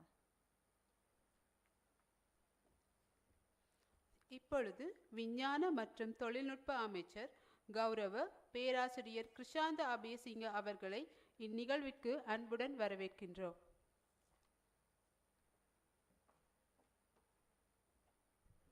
And now, ladies and gentlemen, we will recognize the winners of the National Essay Competition on Science, Standards and Society, Building the Future Together. May I now kindly invite the following officials to present the awards. Professor Theekshana Suravira, Chairman, Sri Lanka Standard Institute. Dr. Siddhika Senaratna, Director General SLSI. Dr. P.C. Abesirivardhana, Director Planning, Ministry of Science and Technology.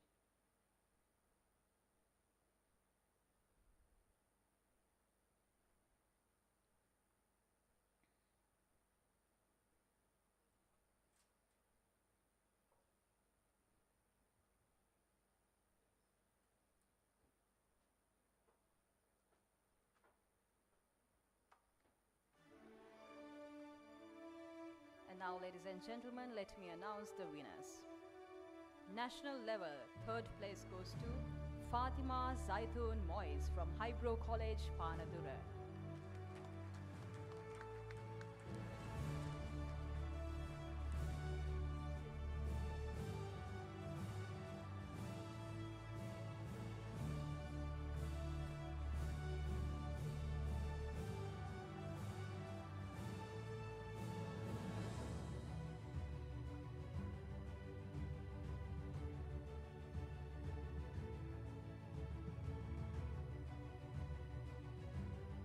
The second place goes to Sivakumar Karishna, Kamal Fatima College, National School, Kalmune.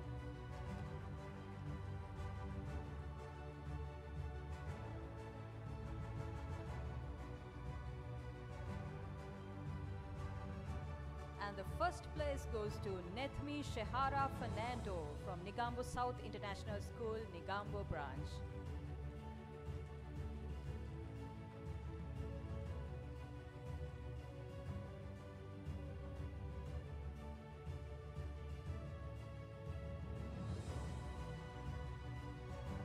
Thank you, sir.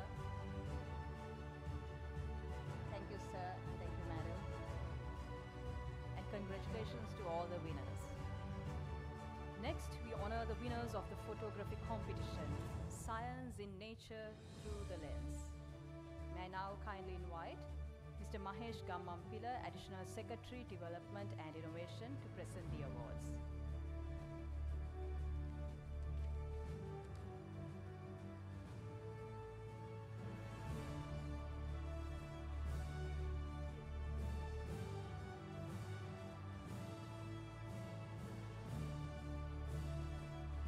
May I now announce the winners. Middle school category, third place.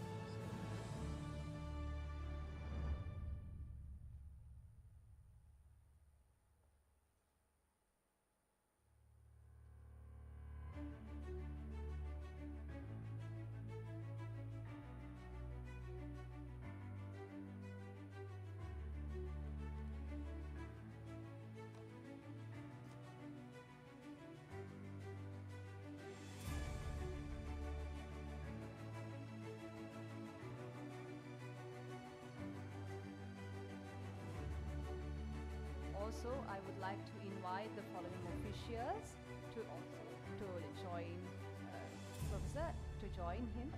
Senior Professor Sudat Kalingamudali, Dean Faculty of Science, University of Kelaniya. Dr. Nadika Premaratna, Chair Science in Nature Photography Competition. Dr. Utpala Alhakon, Director Research, Ministry of Science and Technology.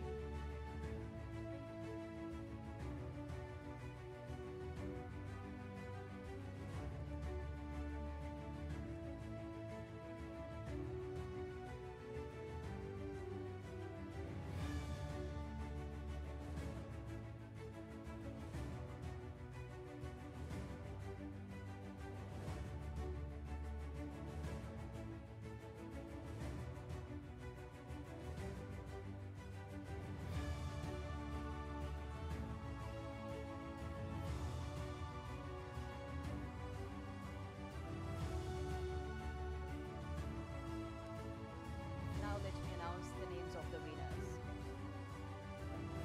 Middle school category, third place goes to Alicia Pereira from St. Bridget's Convent, Colombo.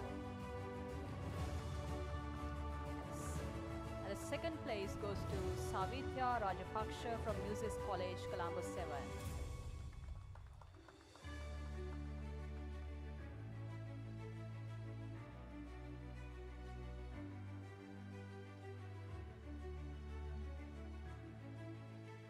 And the first place goes to Dhirada Malagammana from Nalanda College.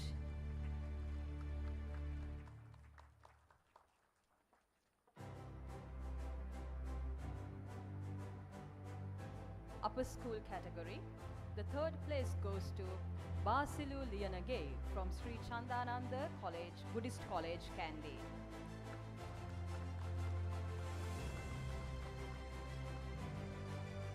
The second place goes to Hirundi Senaya Jayasekara from Ananda Balika Vidyalaya, Colombo.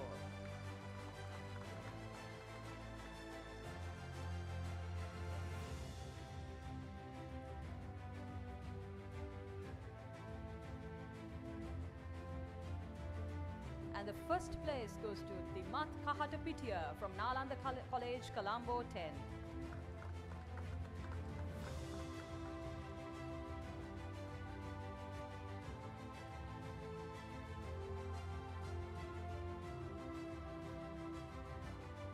From undergraduate level, the third place goes to Ruani Samarasena from the National Photographic Art Society of Sri Lanka.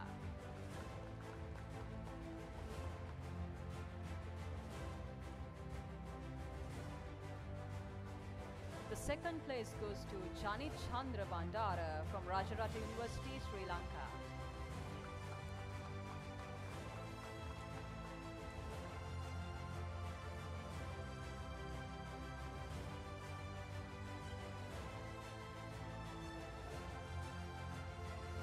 And the first place goes to Manjula Pereira from the National Photographic Art Society of Sri Lanka.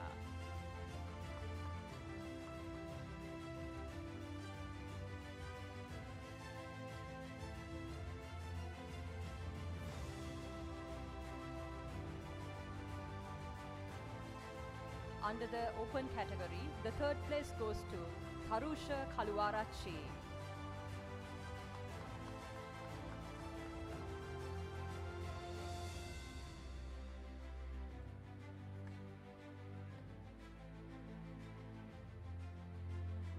The second place goes to Shehan Dondino.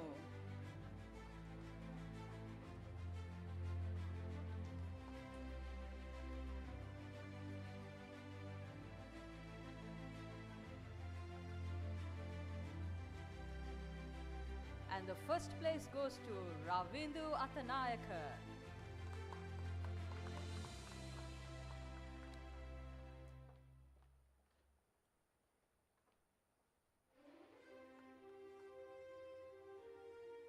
Thank you very much, sir and madam. And congratulations to our winners for capturing the beauty and science of the natural world.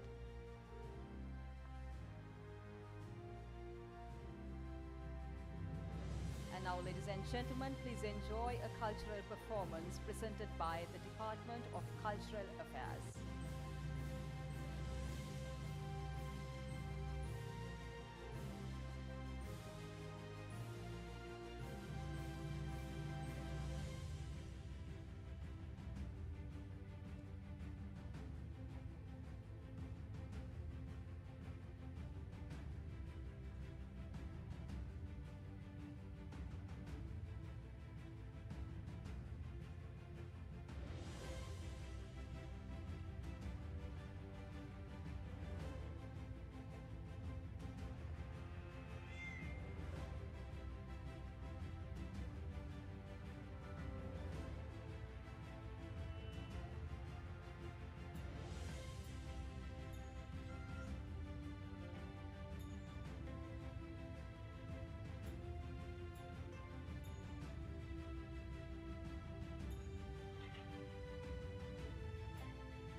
Thank you very much for that wonderful performance. And now, ladies and gentlemen, I would like to invite Mr. Y.L. Mohammed Nawawi, Secretary of the Ministry of Science and Technology, to address the gathering.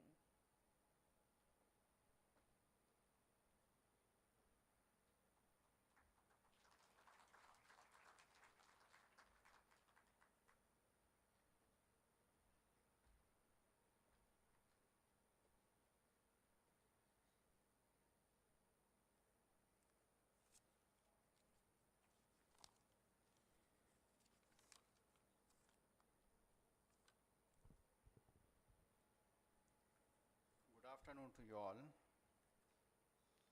Honorable Minister, heads of institutions, distinguished guests, dedicated staff from research and all supporting divisions, our passionate scientists, esteemed members of public, dear students,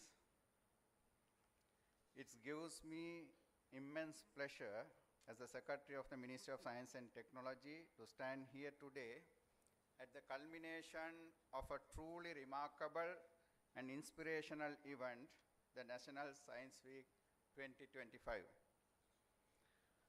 For the past week, under the guidance of Honorable Minister, our institution have been buzzing with activity demonstrating the very best of Sri Lanka's scientific and technological prowess.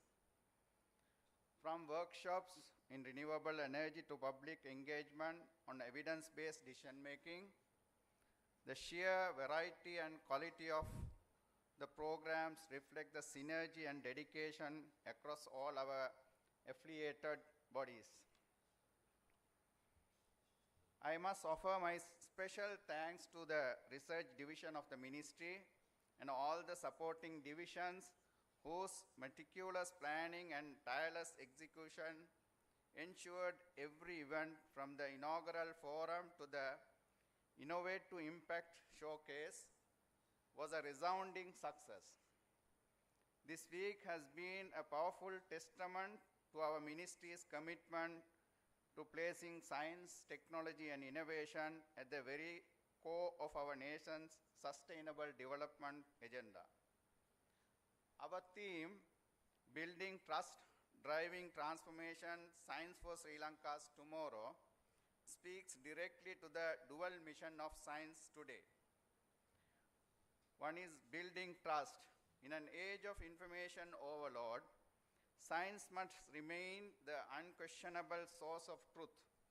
By opening our laboratory doors, engaging with our communities, and promoting science literacy, we are fostering public faith in the scientific process and crucially in the policies and that spring from it. Driving transformation, the exhibition and project showcase this week, from advanced research to grassroots inventions, are not mere concepts. They are the seeds of economic and social transformation. They represent new industries, better healthcare, cleaner energy, and more efficient governance for every Sri Lankan. We have clearly shown that science is not confined to an ivory tower. It's a practical, accessible, and indispensable tool for national progress.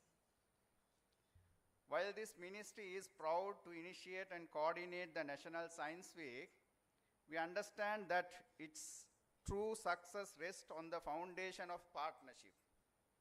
Today, I want to extend our deepest, most profound gratitude to the institution operating under the purview of the ministry and outside the direct purview of the ministry, who dedicated their resources, expertise, and passion to make this week a resounding success. You proved that when it comes to advancing Sri Lanka's scientific future, we are all on the same team. We are very truly anchored by our nation's diverse intellectual community. To the National Academy of Sciences of Sri Lanka, thank you for lending your formidable credibility and providing the highest caliber of scientific advice to our programs. Sri Lanka Academy of Young Scientists, thank you for being the energetic bridge to our next generations of researchers, ensuring the scientific torch will be carried forward with brilliance.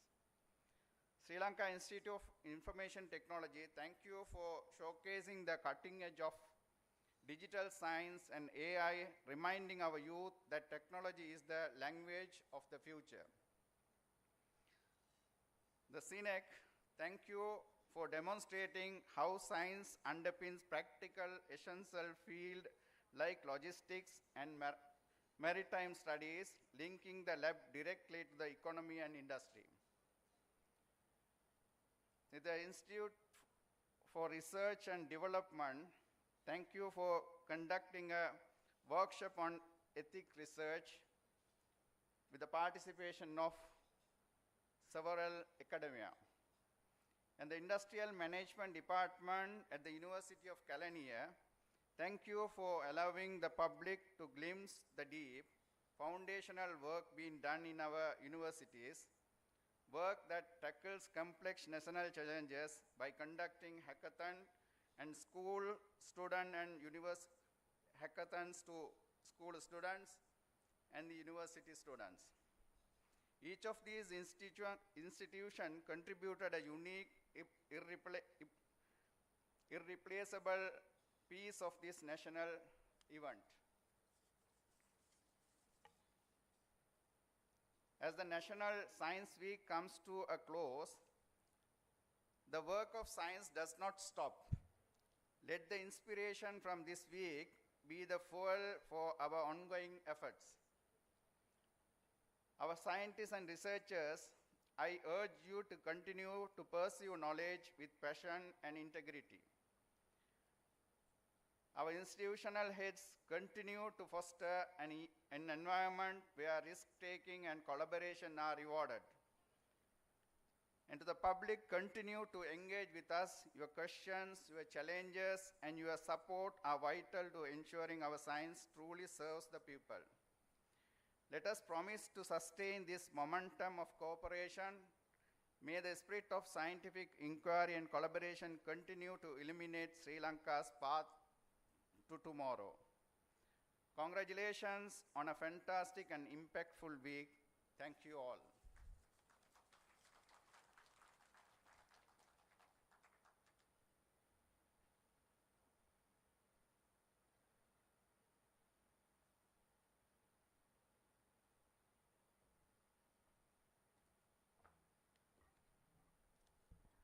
Thank you, sir, for your remarks and guidance. And now, ladies and gentlemen, we will proceed to the official launch of the Vidya e-magazine established to strengthen science communication and public engagement. Now, we will play the official introductory video. On this National Science Week, the Ministry of Science and Technology proudly presents the Vidya e-magazine, your digital hub for the future of science in Sri Lanka. Explore 12 frontiers of discovery: artificial intelligence, augmented reality, biotechnology, robotics, 3D printing technology, astronomy, cloud technologies, nanotechnology, research and innovation, the Internet of Things, and life sciences. Each category is powered by insightful articles from leading scientists, academic professors, and the fresh perspectives of students across the country, uniting experience and innovation on one platform. Our journey began in 2022. By 2025, we will launch our e-magazine along with the printed form, exploring Sri Lanka's scientific stories for the world's new generation. Visit magazine.vidyanews.most.gov.lk. Step into tomorrow with us.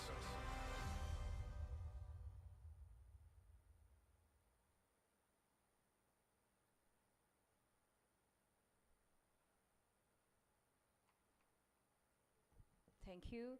And for the official launch of the magazine, may I now invite Professor Krishanta Abesena, Honorable Minister of Science and Technology, Mr. Y.L. Mohammed Nawawi, Secretary of the Ministry of Science and Technology, Mrs. K.G.R. Kuruparachi, Director General Research of Ministry of Science and Technology, and Mrs. Jayatri Kulathilaka, the Development Officer.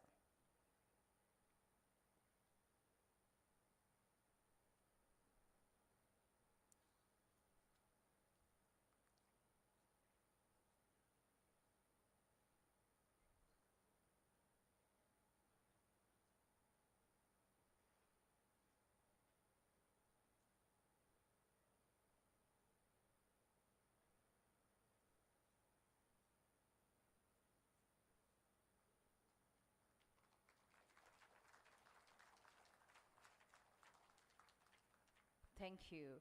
We wish the Vidya e-magazine continued success.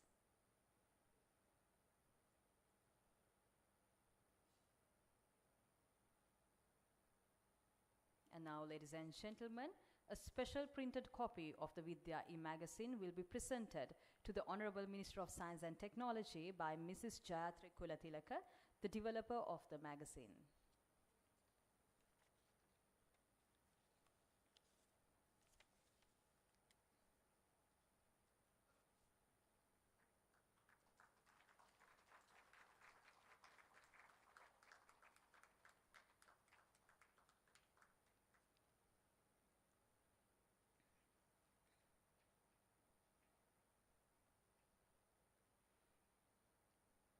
Thank you.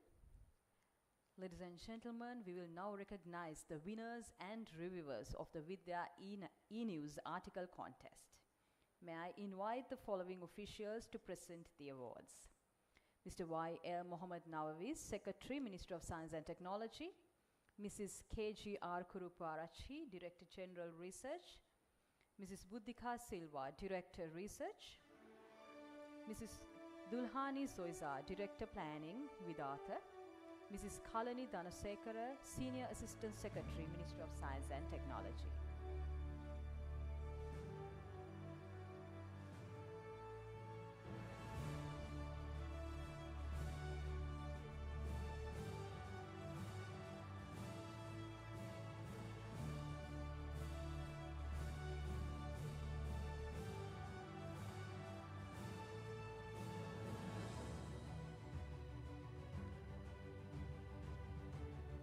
The winner for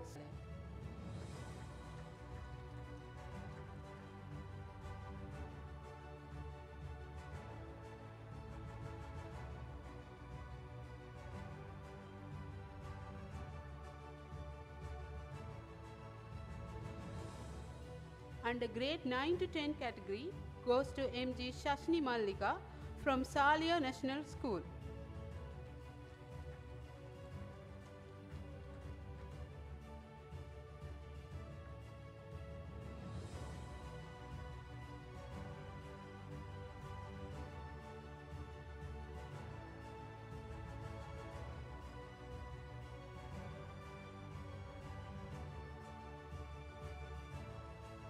Under grade 6 to 8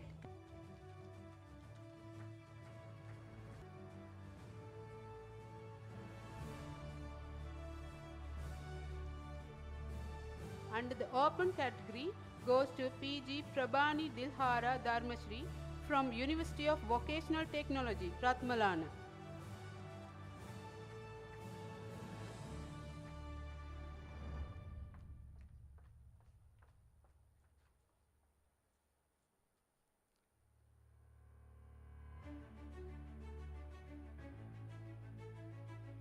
The winner for augmented reality under the open category goes to S.A. Kalpani Madhushani Subhasingha from University of Kelaniya.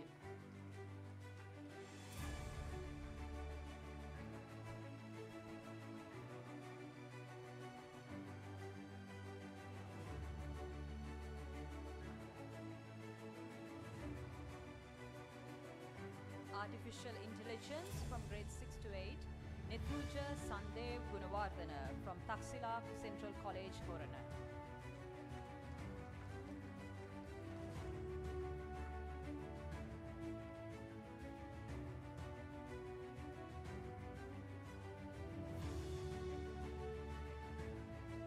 Grade 9 to 10. Anandani Thirukumaran, Rambaikulam Girls Mahavidyalaya, Vavuniya.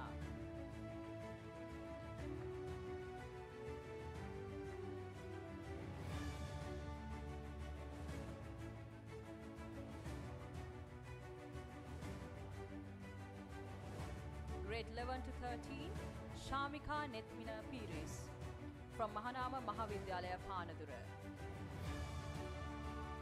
Under the open category, Sajini Bhagya from the University of Ruhuna.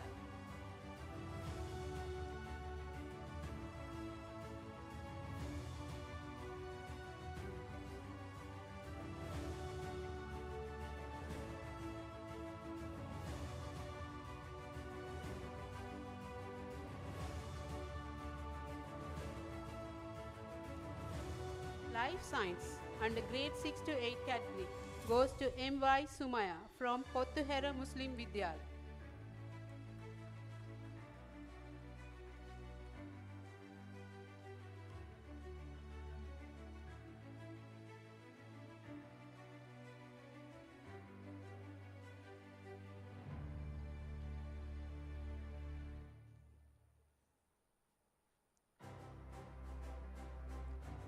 Under grade 9 to 10 category goes to Shagani Dharmaseelan from Hindu Ladies College, Jaffna.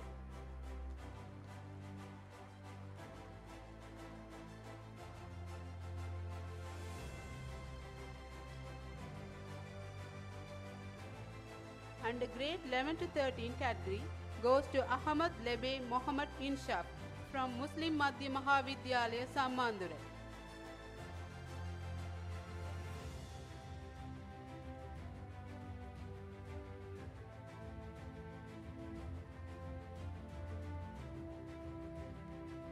Cloud Technology under grade 11 to 13 category goes to S. Kokila Jimhani Piris from Mahanama Mahavidyalaya, Panandura.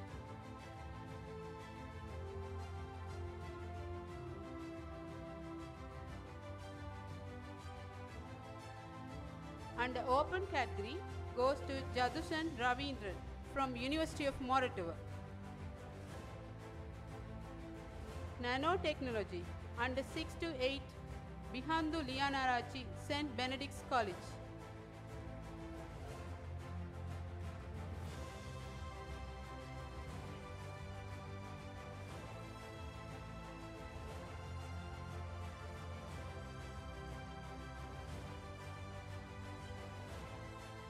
Under grade 9 to 10 category goes to Tarangini Amidaranjan from Hindu Ladies College, Jaffna.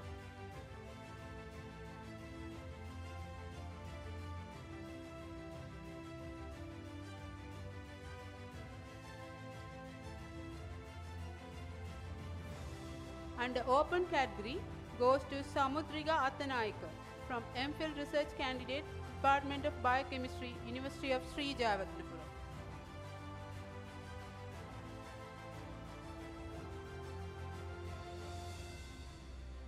Biotechnology, grade 6 to Senuli Rashmita Menon, Mahamaya Girls College, Kandy.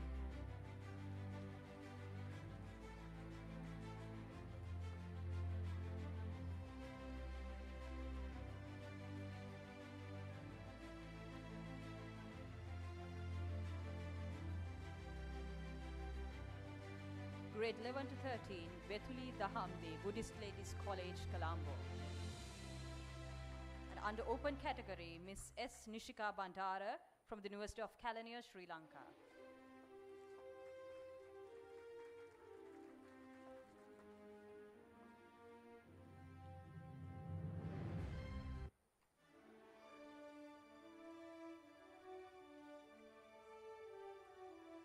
Innovation, grade 9 to 10. Neelakhandan Kirtika, Sunandipuram, Tamil Madhya Mahavidyalayam. Under the category of robotics, grades 6 to 8, D.M. Kavisha Devmini from Vaninayaka National College, Galgamuwa. Grade 9 to 10, H.A.T. Dedunu, Amaragedra Kanishta Vidyalaya. Grade 9 to 11, R.D. Kavisha Sevmini, Salia National School.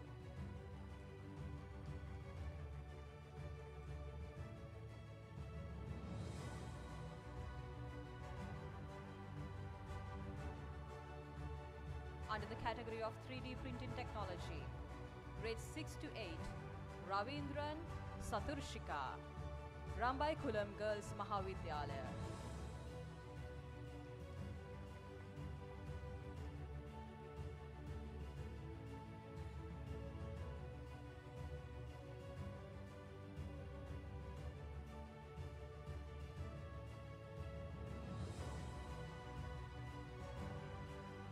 And now, ladies and gentlemen, we will recognize the panel of reviewers.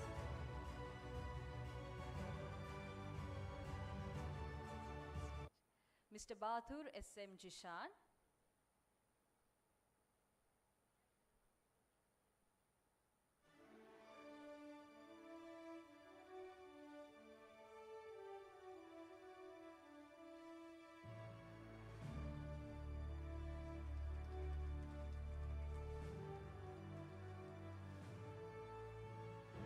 Dr. Ureshni Karunaratna,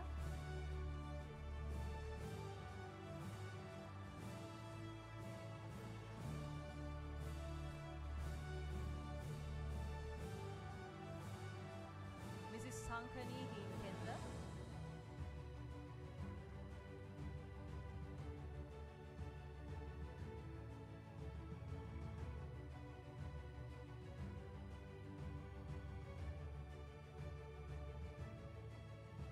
Professor Lilani Artigala,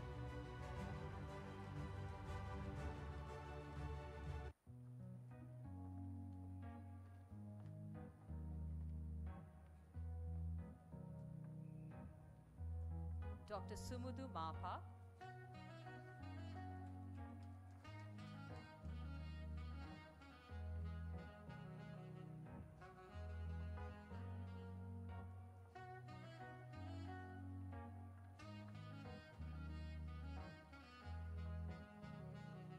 Dr. Pulasti Gunawardana,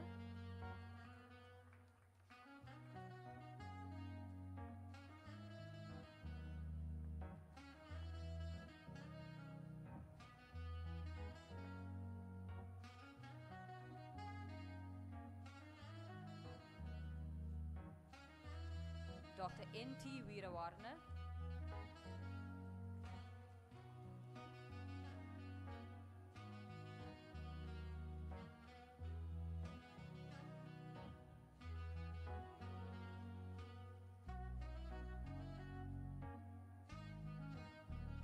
Dr. Isuru Gunawardana,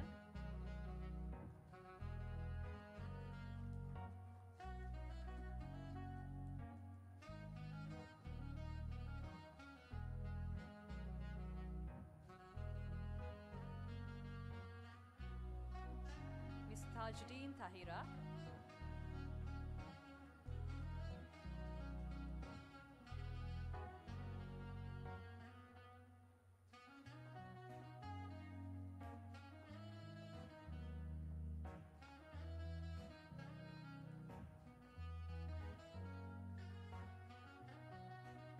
Dr. Asangi Ganorua,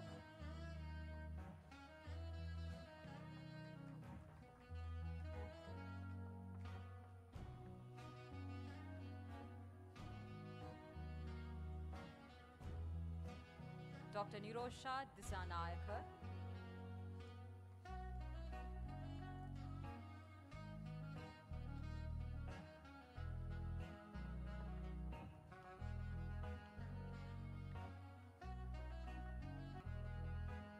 Dr. Khasun Veranga Subasingha,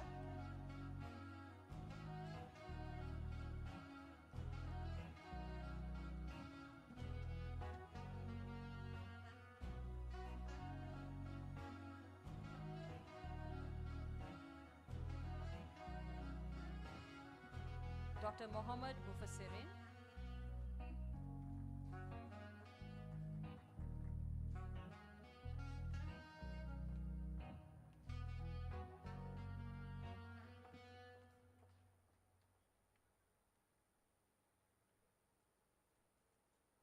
Dr. Thivahari Giritharan,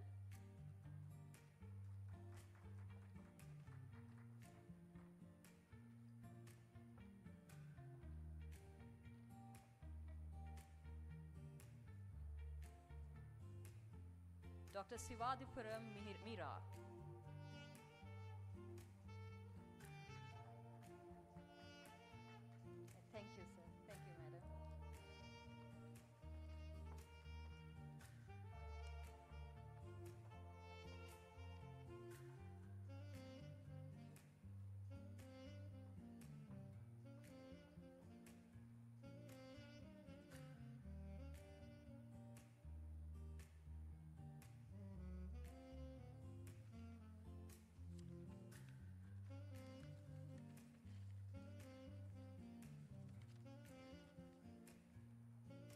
ladies and gentlemen, it is my pleasure to introduce the policy brief titled Developing a Regulatory Impact Assessment Framework to Strengthen Sri Lanka's National Quality Infrastructure.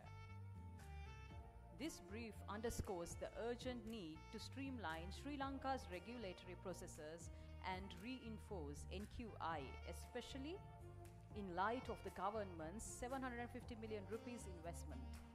It explains how a structured RIS system can enhance regulatory efficiency, reduce unnecessary burdens, and support our industries in meeting international standards. With that introduction, ladies and gentlemen, I now invite the committee responsible for developing this brief to present it to the Secretary of the Ministry of Science and Technology, Mr. Y.L. Mohammed Nawawi, to facilitate implementation of its key findings and recommendations.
Thank you, sir, and thank you, madam.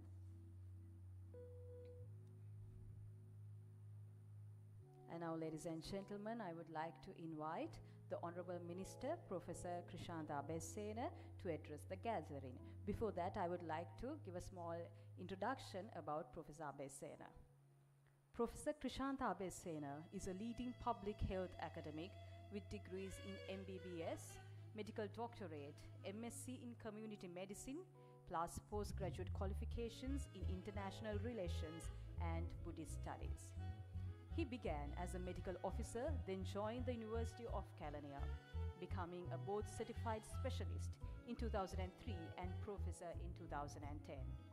He holds emeritus professorship for contributions to public health and medical education. Professor Krishantha Abeyasena, Honorable Minister of Science and Technology, is currently holding Chair, Committee on Ethics and Privileges, Co-Chair, Caucus for the Open Parliament Initiative, 10th Parliament, and he's a fellow with 30 years of experience and champions evidence-based policymaking and health system improvement. And I would now like to invite the Honorable Minister to address the gathering.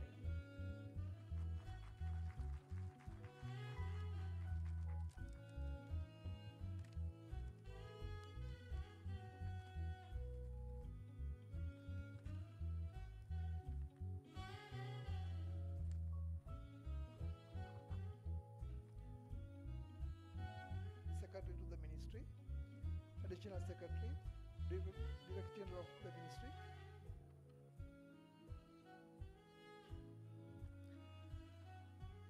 leading scientists, representatives from various learned societies, university and higher education institutions, members of expert review panels of the Ministry, chairman and heads of all the institutions under the Ministry purview, Ministry officials, and all other distinguished guests. It is with great pleasure to address you today that the science is not just an academic discipline, it is a national force for progress, unity, and transformation. Throughout the programs conducted from 10th to 14th of November, hundreds of Sri Lankan students, citizens, industry professionals, and policymakers engage with science in meaningful and exciting ways. We saw R&D institutions open their doors, research institutions showcasing their finest work, and young people stepping confidently into the world of STEM. Whether it was the science walk, the renewable energy workshops, space technology exhibitions, open forums for young entrepreneurs, or the hands-on demonstrations, each program showed us the same message: Sri Lanka's scientific potential is alive and strong. This event is not just a celebration. It is a reminder that if we want to build a modern, knowledge-driven and globally competitive Sri Lanka, science must be at the center of our national agenda. The Ministry of Science and Technology remains fully committed to strengthening our research ecosystem, improving science education, supporting innovation and commercialization, and promoting evidence-based policy. This week has shown us how powerful collaborations can be when institutions, universities, industries, scientists come together with a shared purpose. Further, I want to take a moment to appreciate the winners of the national competitions in essays, photography, and science writing. You represent the future we aspire to be. I also extend my sincere gratitude to our partner organizations, NASSL, SLAYS, SLIT, University of Kelaniya, CNEC, NIFS, Arthur C. Clarke Institute, IRD, and all other collaborations for their unwavering support to the ministry. As we conclude National Science Week 2025, let us remember that science is not only for one week, it is for every day, every community, and every future decisions we make. Together, let us continue building trust in science and driving transformation for Sri Lanka's tomorrow. Thank you. I wish you all strength and inspiration in the journey ahead. අද අපි ජාතික විද්‍යා සතියේ සමාප්ති වෙල තමයි මේ අපසත් ඉන්නේ. මේ ජාතික විද්‍යා සතියේදී අපිට පුළුවන් වුණා සියලුම මේ මුළු උතුර නැගෙනහිර දකුණ උඩරට නැගෙනහිර මේ දකුණ මුළු ලංකාවේම ඉන්න ශිෂ්‍යයන්ට ආමන්ත්‍රණය කරන්න විද්‍යාව ගැන උනන්දුවක් තියෙන පාසල් ශිෂ්‍යයෝ ඒ වගේම සියලුම විශ්වවිද්‍යාල ශිෂ්‍යයෝ විශ්වවිද්‍යාල ආචාර්යවරුන් ඒ වගේම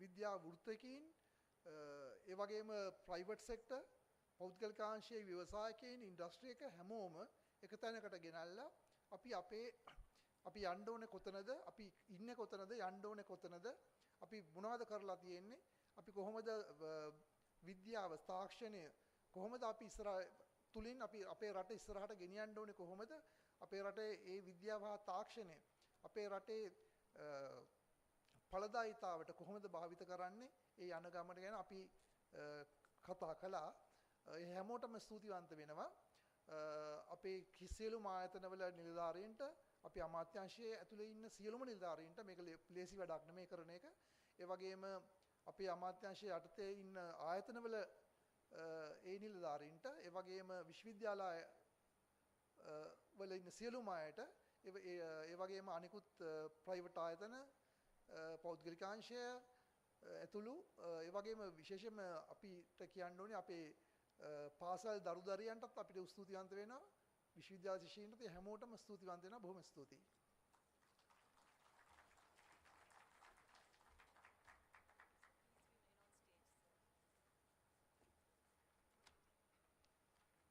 Thank you very much, Professor. And now, ladies and gentlemen, we will deliver the tokens of appreciations to our partner organizations for their support and cooperation. May I now invite the following officials to present the token tokens, Honorable Minister of Science and Technology, Professor Krishanta Abesena, Mr. Y.L. Mohammed Nawawi, Secretary, Ministry of Science and Technology, Mrs. K.G.R. Kuruparachi, Director General Research, Ministry of Science and Technology.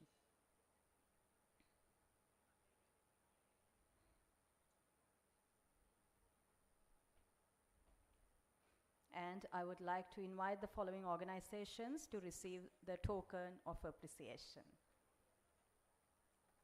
Sri Lankan Academy of Young Scientists,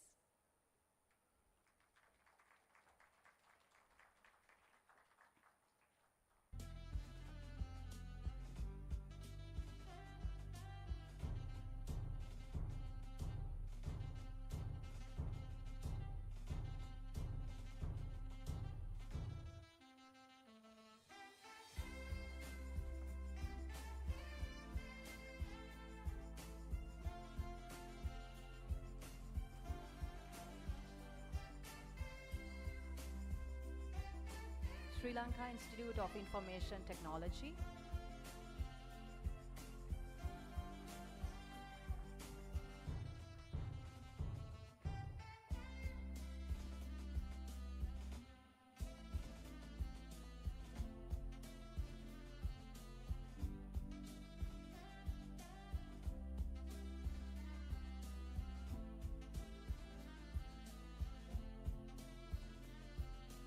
Sinek Campus Malabe,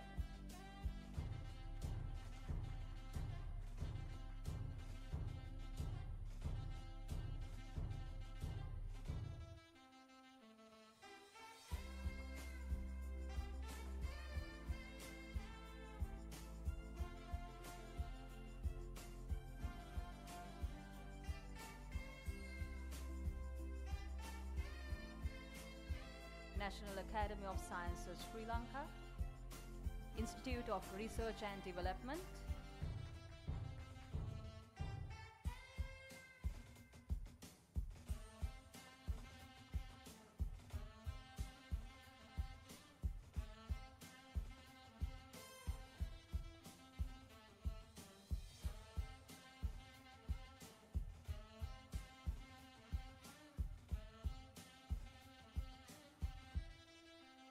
University of Kelaniya,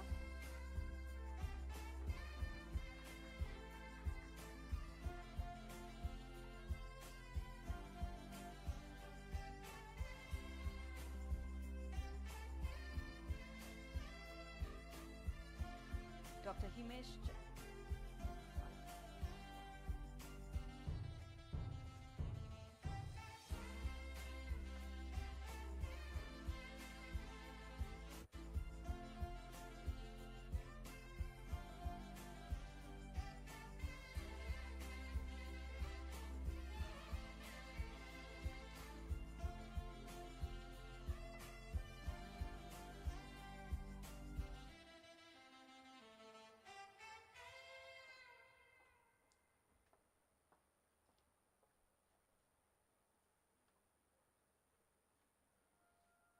Dr. Himesh Jayasinghe from NIFS.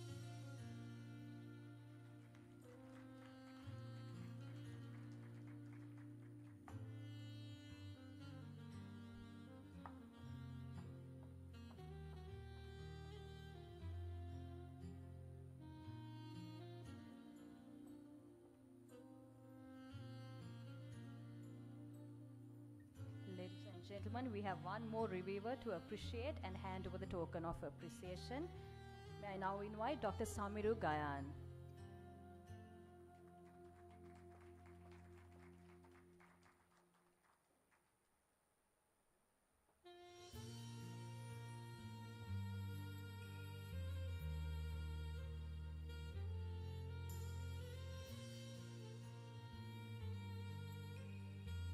Thank you very much, sir. Thank you, madam. And thank you very much all partner institutions for your unwavering collaboration and support.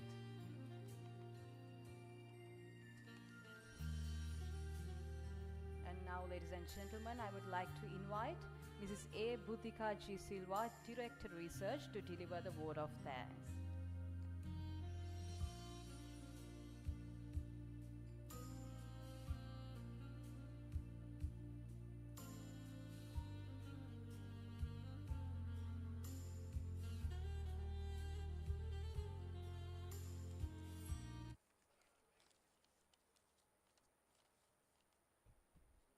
Good evening. On behalf of the Ministry of Science and Technology, I feel honored and privileged to get the opportunity to deliver the vote of thanks to all who have contributed to make the National Science Week 2025 a success. First and foremost, I would like to thank the guest of honor, Honorable Minister, Professor Krishant Abesena, for taking time out of your busy schedule and giving unwavering support that strengthened this program. Then I wish to extend my respect and gratitude to Mr. Y.L. Muhammad Nawawi, the Secretary to the Ministry of Science and Technology, for your great leadership, encouragement, and guidance throughout the National Science Week process. I would also convey my sincere thanks to all institutional heads and other staff members under the purview of our ministry for helping us in numerous ways. This week would not be successful without your valuable inputs and blessings.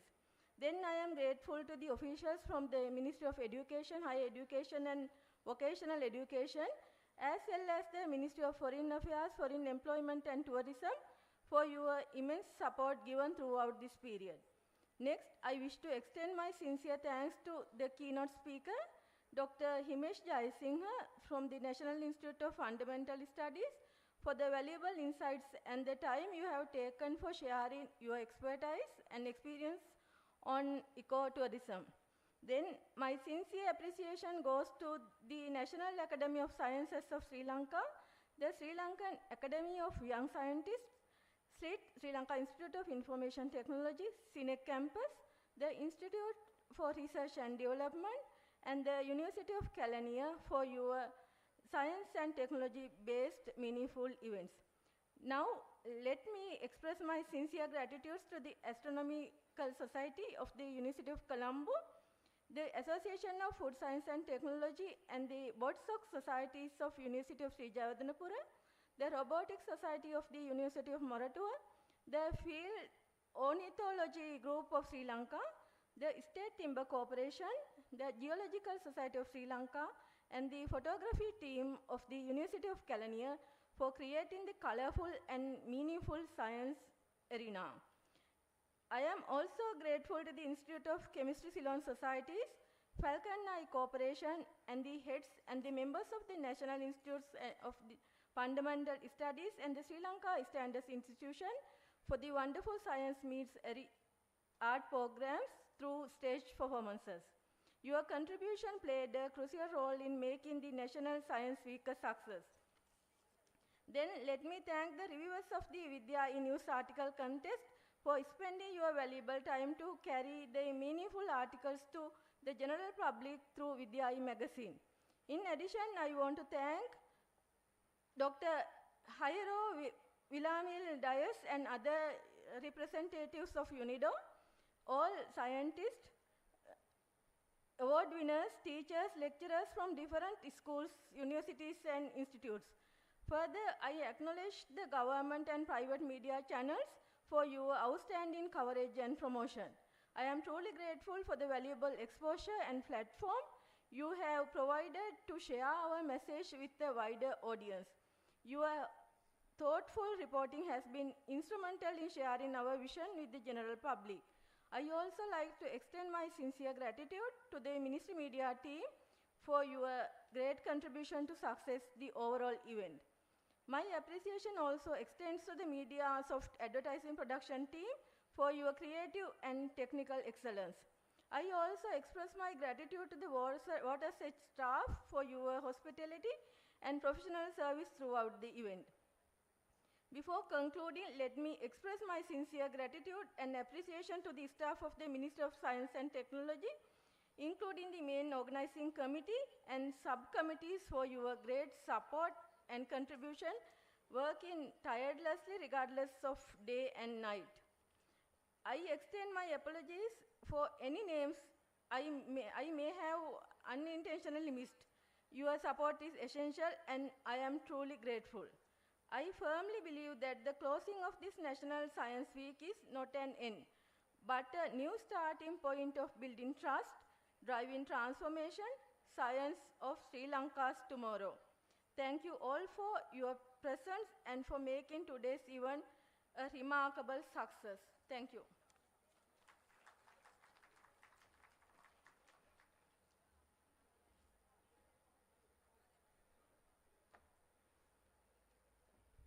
Thank you, Madam. And now, ladies and gentlemen, this concludes the closing ceremony of National Science Week 2025. You're warmly invited for refreshments and informal networking. Have a wonderful evening ahead.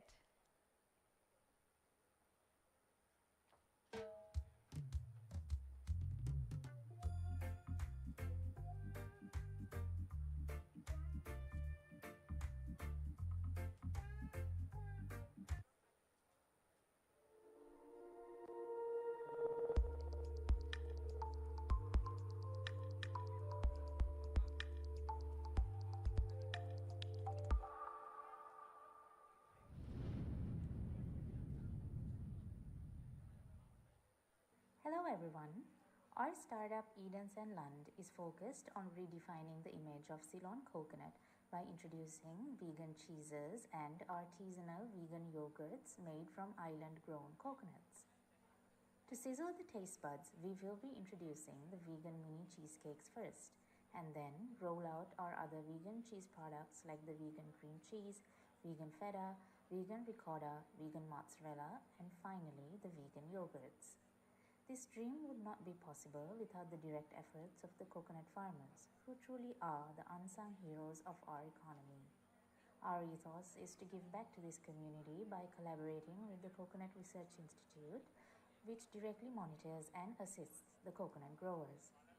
I want to thank the National Science Foundation for believing in our vision to build a brand so strong that one day Ceylon coconut stands shoulder to shoulder with Ceylon tea on the global stage. Thank you.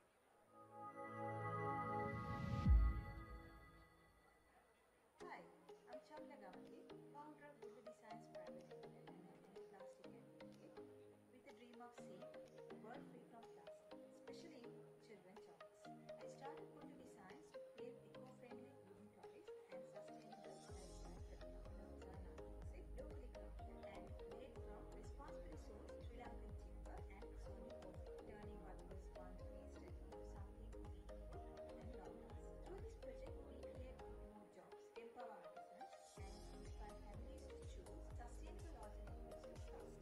I deeply thankful to National Science Foundation for supporting this vision, helping us build a cleaner, safer, and more sustainable tomorrow.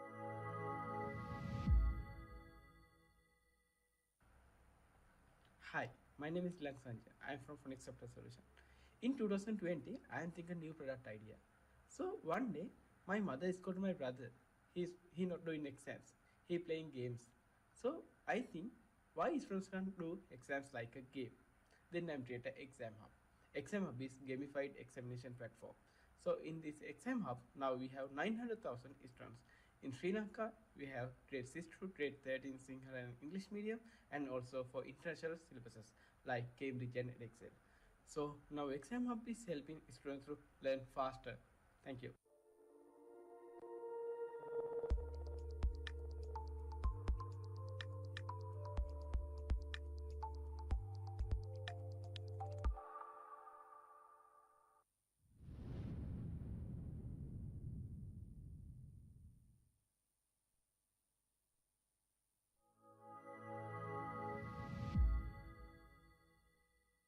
Ayubowan, I am Indika Sirawardana, a Sri Lankan innovator.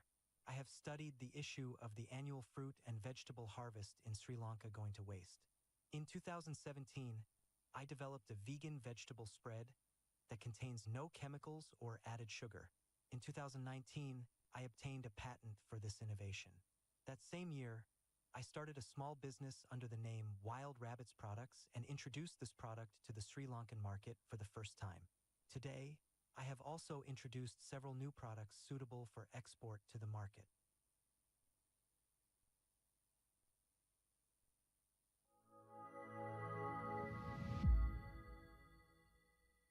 Herbal Care Industries Private Limited is a Sri Lankan innovation-driven company built on people, planet, and profit. We are ISO 9001 and ISO 14001 certified, GMP and NMRA approved, ensuring trusted international quality and safety. Our Healthy Beverages division leads this NSF-funded project. Each cycle processes over 8,000 kilograms of herbs and fruits to create science-backed wellness drinks for local and global markets. Our personal care line features a range of personal healing care products, including a herbal wound healing cream developed with the University of Colombo and now in clinical trials. Our NutriBar, made from Sri Lankan grains with the support of local universities, promoting healthier lifestyles and supporting local agriculture. Through our ESG initiatives, we empower farmers and women, build microeconomies, encourage organic farming and rainwater harvesting, and support greener communities. And through BNI, the world's largest business network, we take Sri Lankan innovation to international markets. We thank the Ministry of Science and Technology and the National Science Foundation for supporting our journey from Sri Lanka to the world, powered by science and sustainability.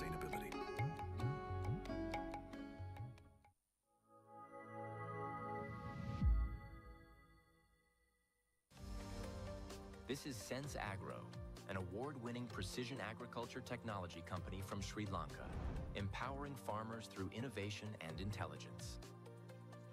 At Sense Agro, we specialize in sensor-based automation and AI-powered precision farming.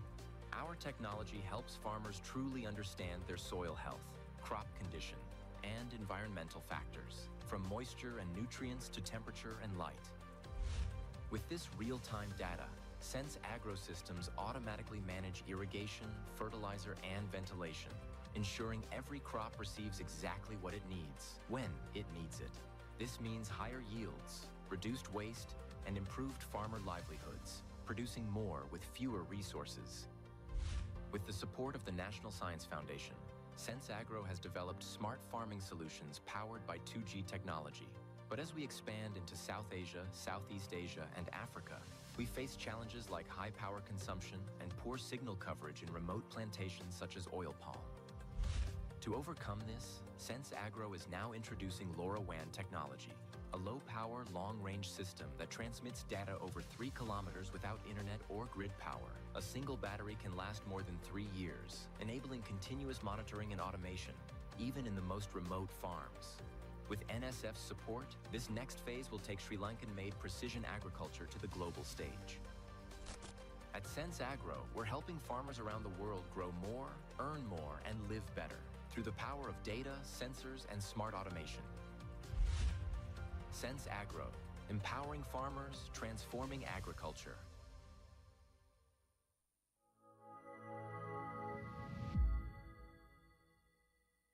Hi, my name is Charlie from Wolfpack Energy, and we have the bold vision of massively producing supercaps in Sri Lanka.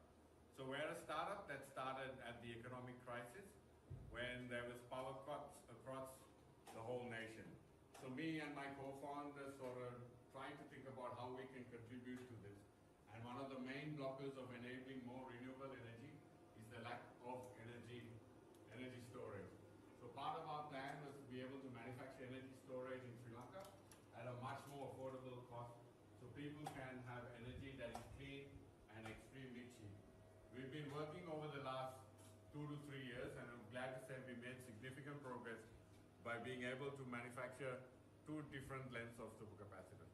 One is a 7 centimeter by 4 centimeter pouch cell, which is ideal for IoT devices, right? And the other is a 2 centimeter by 2 centimeter extra small cell that is perfect for electronics. We'd like to thank the National Science Foundation for providing us with a grant that enabled us to sort of take a level higher and to be much better at what we're doing. Thank you very much.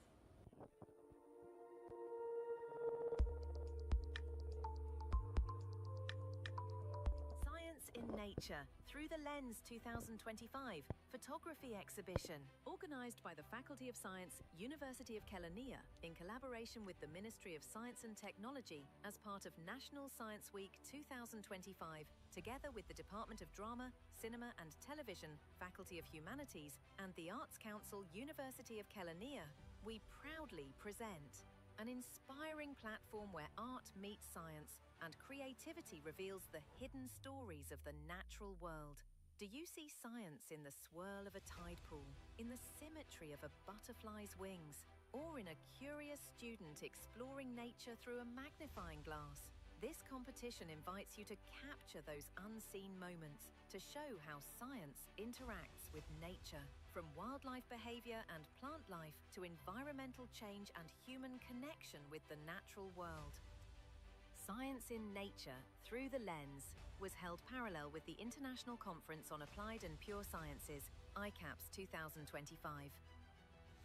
It's a celebration of the beauty, complexity and wonder of our planet through the eyes of science. Whether you're a student, researcher or passionate nature enthusiast, this is your moment to inspire through your lens. 4 categories of participation. Open category for the general public, undergraduate students, school upper level, grades 9 to 12, and school middle level, grades 6 to 8. Entries were judged on creativity and originality, relevance to science and nature, caption clarity and storytelling, and overall visual composition and impact. The competition was evaluated by distinguished photographers and visual artists Mr. Sankar Samana, Mr. Shahan Trek, Mr. Gagan Karanachandra. Join us as we blend art, science and imagination to showcase the wonders of the world around us. Science in Nature Through the Lens 2025. Discover, capture, inspire.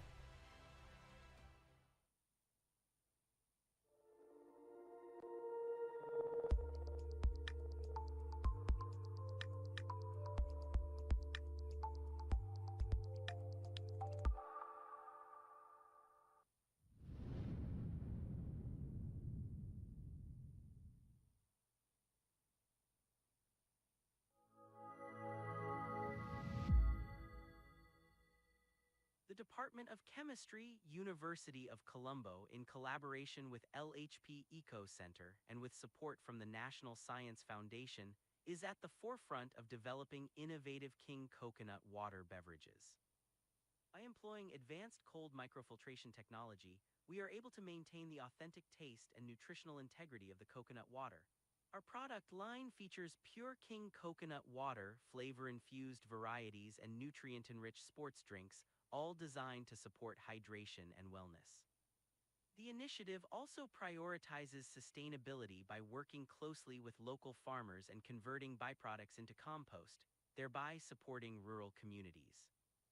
Through these efforts, Sri Lanka is being positioned as a global leader in natural hydration solutions and eco-friendly innovation, demonstrating a strong commitment to both health and environmental stewardship. Thank you.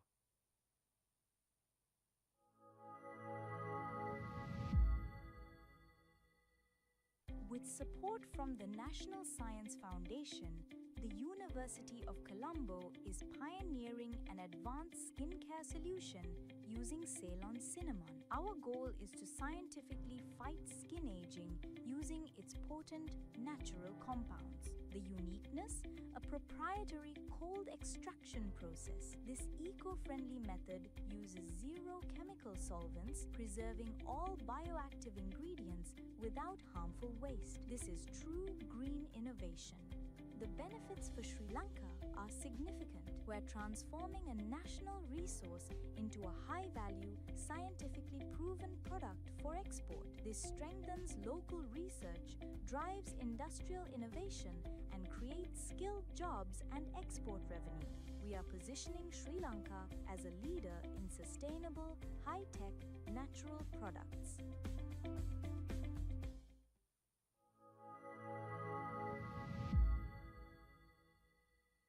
So NanoCurex is a unique product combining curcumin, piperine, and MCT oil-based nanoemulsion.